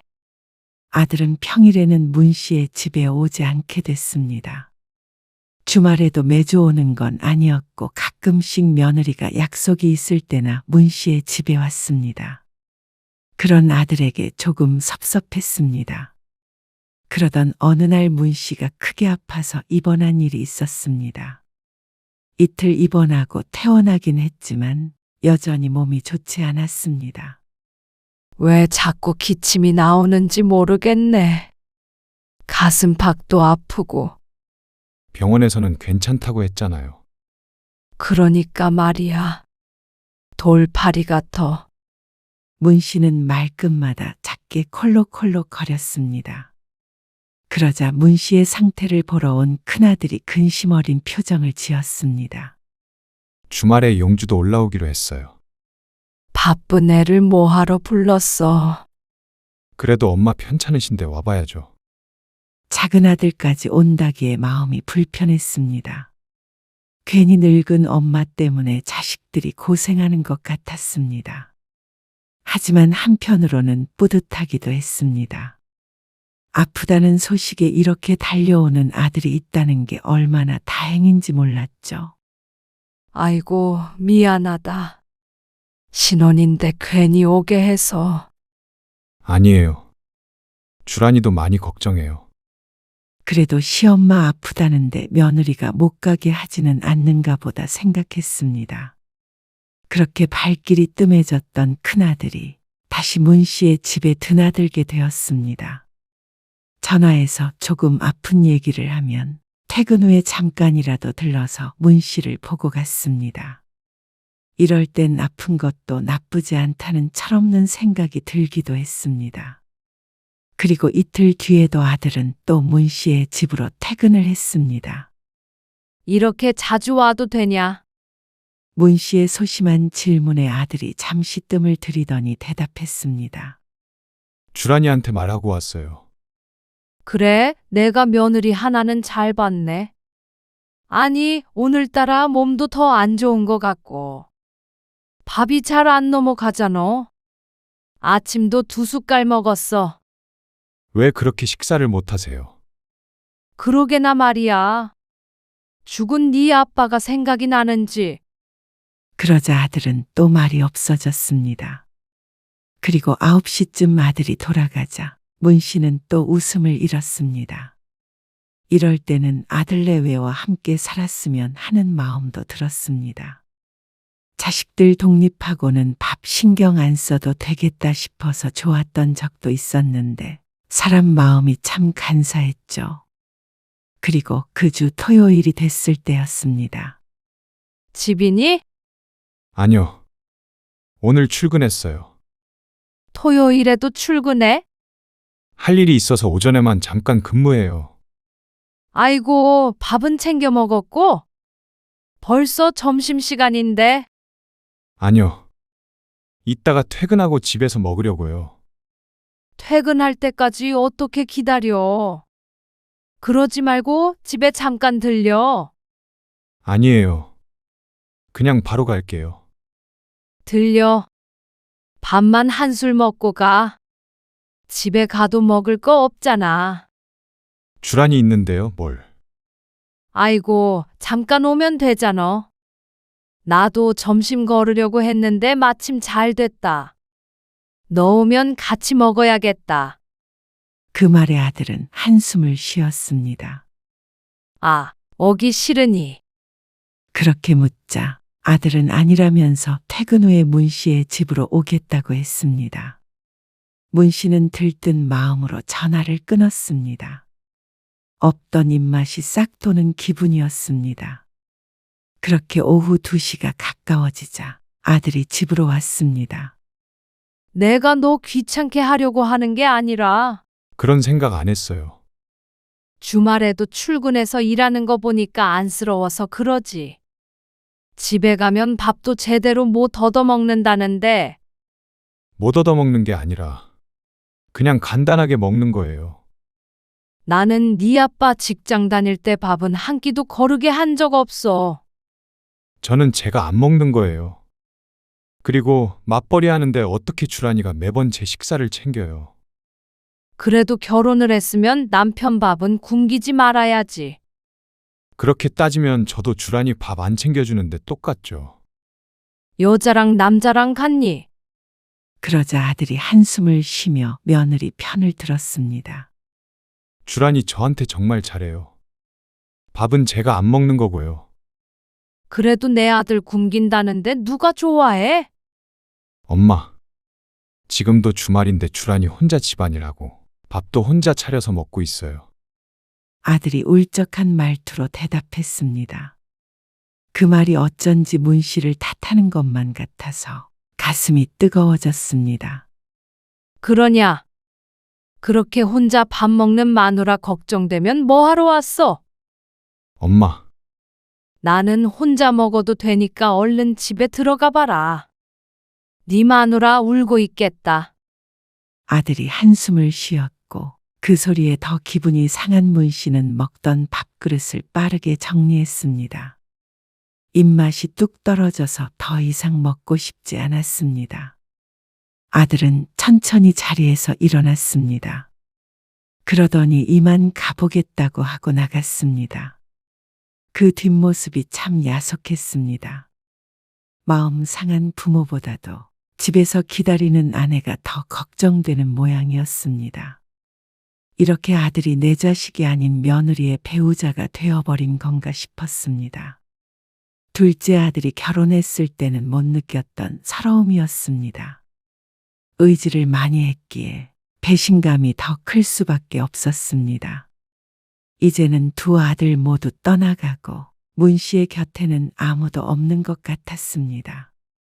문 씨가 전화하지 않으니 큰아들도 연락이 없었습니다. 며느리도 말이죠. 그것도 괘씸했습니다. 상황을 뻔히 알 텐데 전화도 없는 게 어쩌면 아들이 며느리의 눈치를 보고 있는 것이는 것 몰랐습니다. 그러던 어느 날이었습니다. 명절도 아닌데 오랜만에 작은 아들이 찾아왔습니다. 엄마, 지금 사업이 좀 어려워서요. 아이고, 그러냐? 돈을 잘 벌고 있다더니 경기가 어려워서 그런가. 아들은 힘들다며 고개를 숙였습니다. 그리고 이어지는 말에 문 씨는 당황스러웠습니다. 사업 자금이 급하게 좀 필요한데. 죄송하지만 3천만 원만 빌려주실 수 있으세요? 작은 아들이 문 씨에게 조심스럽게 물었습니다. 하지만 문 씨는 선뜻 대답을 하지 못했습니다. 3천만 원이라는 돈이 크기도 컸고 통장에 있는 돈은 따로 주인이 있었으니 말이죠. 내가 돈이 어디 있니? 그러자 작은 아들이 입술을 깨물었습니다. 한 번만 도와주세요. 너무 힘들어서 그래요. 저 결혼할 때 엄마한테 한 푼도 안 받았어요. 그리고 형 주려고 만든 통장이 있는 거 알고 있어요. 그걸 어떻게 알았는지 몰랐습니다. 큰아들이 말했는지 남편이 언지를 했는지 몰랐습니다. 큰아들에게 건넸던 통장에는 1억 5천만 원이 들어 있었습니다. 하지만 거기서 3천을 뺏어줄 수는 없었습니다. 남편이 큰아들을 주라고 하기도 했고 문 씨도 그건 맏아들이 가져야 한다고 생각했습니다. 결국 나중에 제사를 물려받고 부모를 부양할 자식은 맏아들일 테니 합당한 대가는 줘야 한다고 생각했습니다. 물론 작은 아들에게는 미안했습니다. 미안하다. 돈이 많았으면 당연히 너도 줬겠지. 근데 그거밖에 없는데 어쩌냐. 나중에 엄마 더 나이 들고 병들면 네 형이나 형수가 고생할 텐데 그건 온전히 형 줘야 하지 않겠니? 1년 안에 갚을게요. 갚을 수 있어요. 아이고, 용주야. 그러지 말어라. 네 형 돈에 욕심내지 말어. 그 말에 작은 아들이 원망스런 눈길로 문 씨를 바라보았습니다. 문 씨도 마음이 지끈거렸습니다.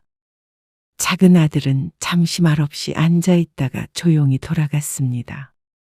먼 길 왔는데 밥 한 끼도 안 먹이고 보낸 게 마음에 걸렸습니다.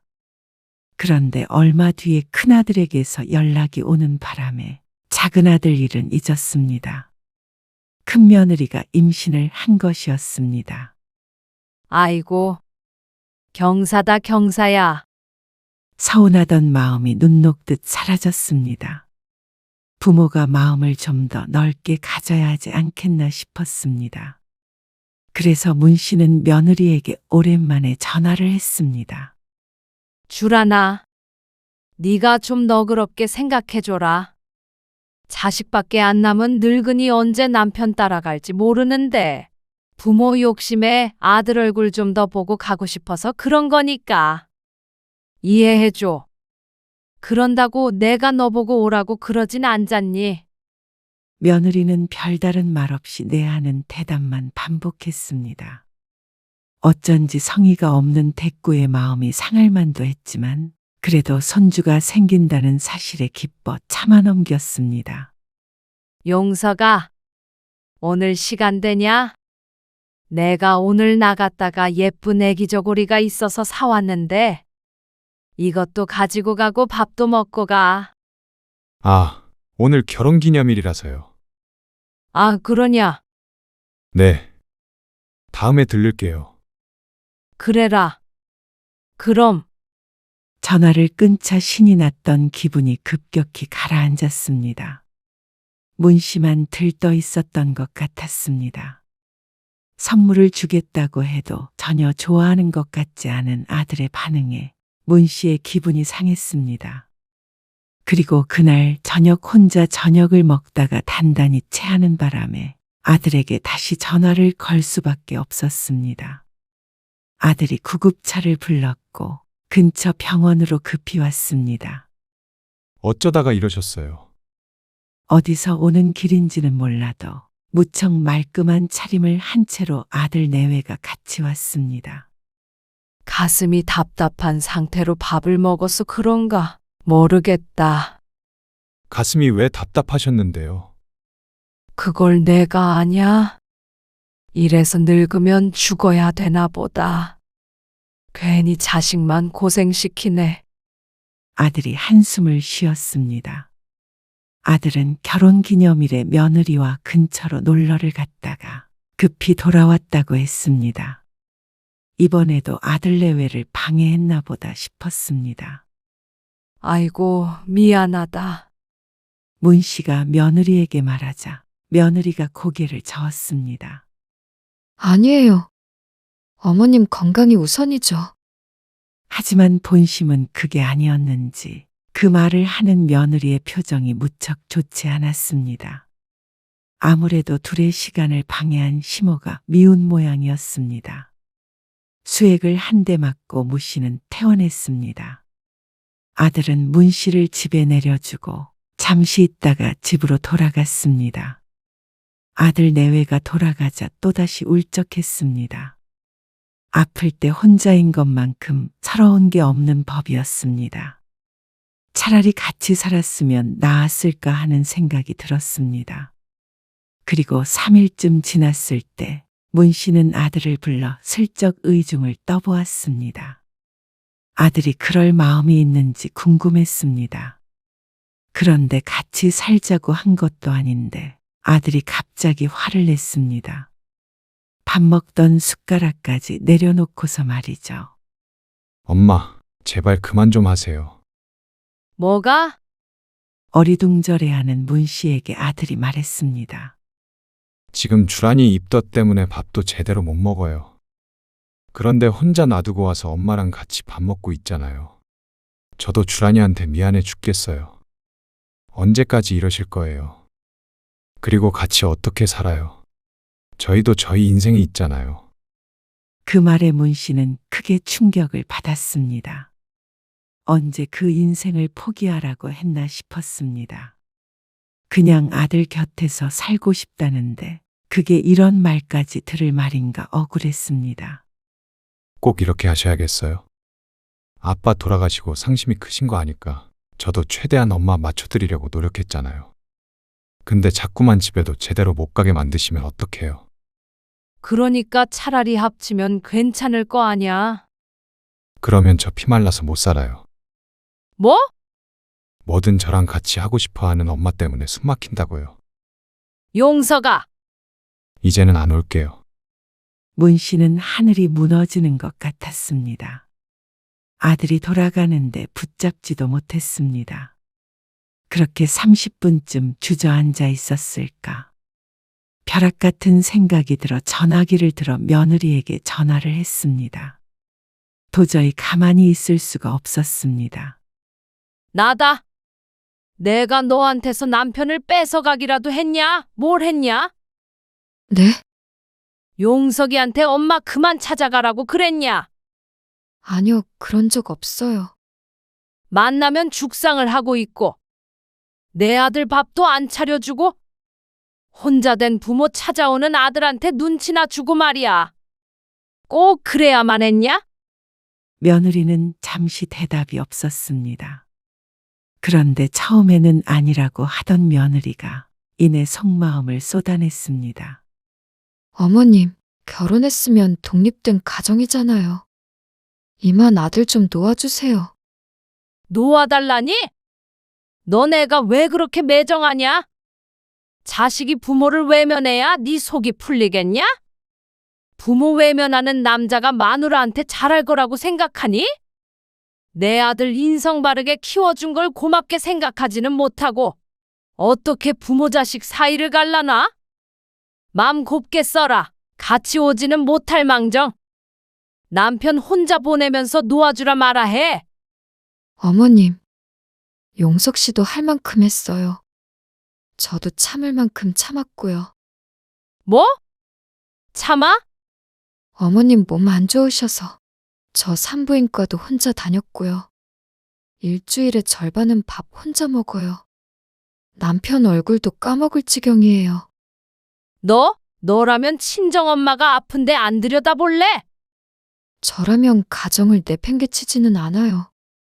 제발 자식이 부모 보고 싶을 때 보러 갈 수 있게 해주세요. 그렇게 시도 때도 없이 부르시면 자식도 힘들어요. 너 도저히 안 되겠다. 그러니까 네 말은 내가 네 남편 부르는 게 눈꼴실이다는 거잖냐? 그런 말씀이 아니잖아요. 너희 정말 너무한다. 나도 너희한테 서운한 거 많아도 꾹 참고 살았어. 어떻게 사람이 서운한 게 없겠어? 그런데 세상 많이 달라졌다. 어떻게 며느리가 시엄마한테 이렇게 대들어? 며느리는 이제는 대답을 하지 않았습니다. 용석이 주려고 했던 돈 얘기는 들었지. 이거 너희 주려고 했는데 너 괘씸해서 그렇게는 못하겠다. 나중에 나 더 늙걸랑 병수발 잘 들면 그때 줄지 말지 생각해보련다. 어머님, 제발 그 돈 안 받을 테니까 저희 좀 냅두세요. 뭐야? 이런 여우 같은 게 다 있냐? 용석이는 네가 나한테 이러는 거 알고나 있냐? 내가 너 시집살이라도 시킨 적이 있어? 내가 너한테 밥을 해달랬냐? 뭘 해달랬냐? 가끔 내 아들 불러서 해주는 밥 먹고 가라는 게 그게 그렇게 잘못된 거야? 네.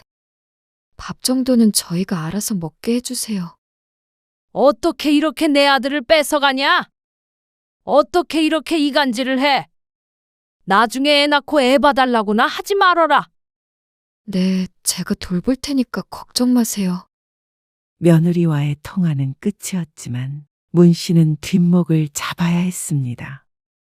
이런 맹랑한 것이 다 있나 싶었습니다.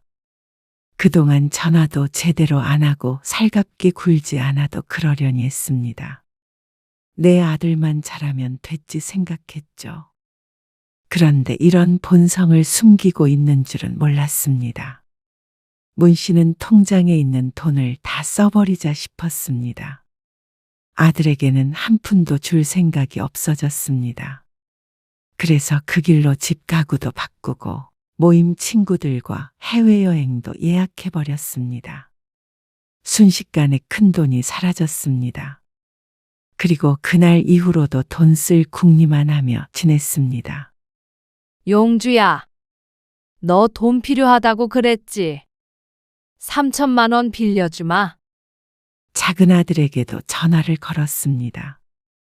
그런데 어쩐지 아들은 그 돈을 마다했습니다. 위기를 넘겨서 이제는 괜찮다며 거절했죠. 아니야. 이거 네 형 안 줄 거야. 주시든 안 주시든 상관없어요. 엄마 돈 안 받아요. 작은 아들은 전화를 차갑게 끊었습니다. 그렇게 끊어진 휴대폰을 보니 어쩐지 기분이 이상했습니다. 돌이켜 생각해 보니 작은 아들이랑 마지막으로 통화했던 게 언제인지 기억이 나지 않았습니다. 문 씨는 다시 작은 아들에게 전화를 걸었습니다. 빌려준다는 말 취소야. 이거 너 줄게. 그냥 써라. 아니요. 필요 없다니까요. 엄마 노후자금으로 쓰세요. 그리고는 다시는 연락할 일이 없다고 했습니다. 그 말을 듣자 정신이 번쩍 들었습니다. 무언가 잘못되고 있는 것 같았죠. 큰아들도 며느리도 그 뒤로 연락도 한 통 없었습니다. 참 괘씸했습니다. 부모가 그렇게 화가 났으면 자식이 먼저 숙여야 하는데 그런 법이 없었습니다. 큰아들은 그런 자식이 아니었는데 며느리 때문이었습니다. 아들이 둘이 있어봐야 아무런 소용이 없다 싶었습니다. 역시 딸을 하나 더 낳자던 그 옛날 남편의 말을 들을 걸 그랬다는 생각도 했습니다. 그리고 시간이 조금 흘러 며느리의 출산일이 다가와갈 때쯤 문 씨가 모시기는 척 아들에게 전화를 걸었습니다. 그래도 손주를 안 보고 살 수는 없었습니다. 그런데 엉뚱한 사람이 전화를 받았습니다. 전화번호가 바뀌었다고 했습니다. 문 씨가 다급하게 며느리에게 전화를 걸었는데 신호음이 가지 않고 뚜뚜거리는 소리만 났습니다. 차단을 한 것인지 뭔지 모르겠지만 아들 내외와는 전혀 연락이 되지 않았습니다. 그래서 자존심 상하는 것도 한 수 접어두고 아들 집으로 찾아가 보았습니다. 문은 굳게 닫혀 열리지 않았습니다. 그 다음 날도 또 그 다음 날도 말이죠. 몇 번 찾아가자 옆집 남자가 나와 말했습니다. 그 집 진작에 이사했어요. 빈집이에요. 뭐라고요? 우리 아들 집인데. 이삿짐 다 싣고 가던데 요즘에 부동산에서 들락거려요. 문 씨는 그 자리에서 주저앉았습니다. 작은 아들도 더 이상 전화를 받지 않았고 큰아들은 흔적도 찾을 수가 없었습니다. 찾으려는 노력도 할 수가 없었습니다. 너무나도 명백했습니다. 두 자식들에게 버림받았다는 사실 말이죠. 남편 떠나고 자식들마저 내 곁을 떠나나 싶어서 가슴이 미어졌습니다. 내가 뭐 그리 잘못했나 싶었습니다. 부모가 자식과 가끔 만나 밥 한 번 먹자는 게 그게 그렇게 잘못된 일인가 억울했습니다. 이 모든 일이 결혼을 잘못 시켜서 그런 것이 아닐까 생각했습니다. 혼자 남겨진 문 씨는 아들에게 주려던 돈이 조금 남은 통장 밖에는 없었습니다. 그마저도 너무 펑펑 써대서 원래의 금액에는 턱없이 못 미쳤습니다. 말년에 자식들에게 의지도 못하고 이 돈을 가지고 살아야 하는 건가 생각하니 눈앞이 깜깜했습니다. 하지만 이미 되돌리기엔 늦었고 사과를 할 대상도 연락조차 닿지 않았죠.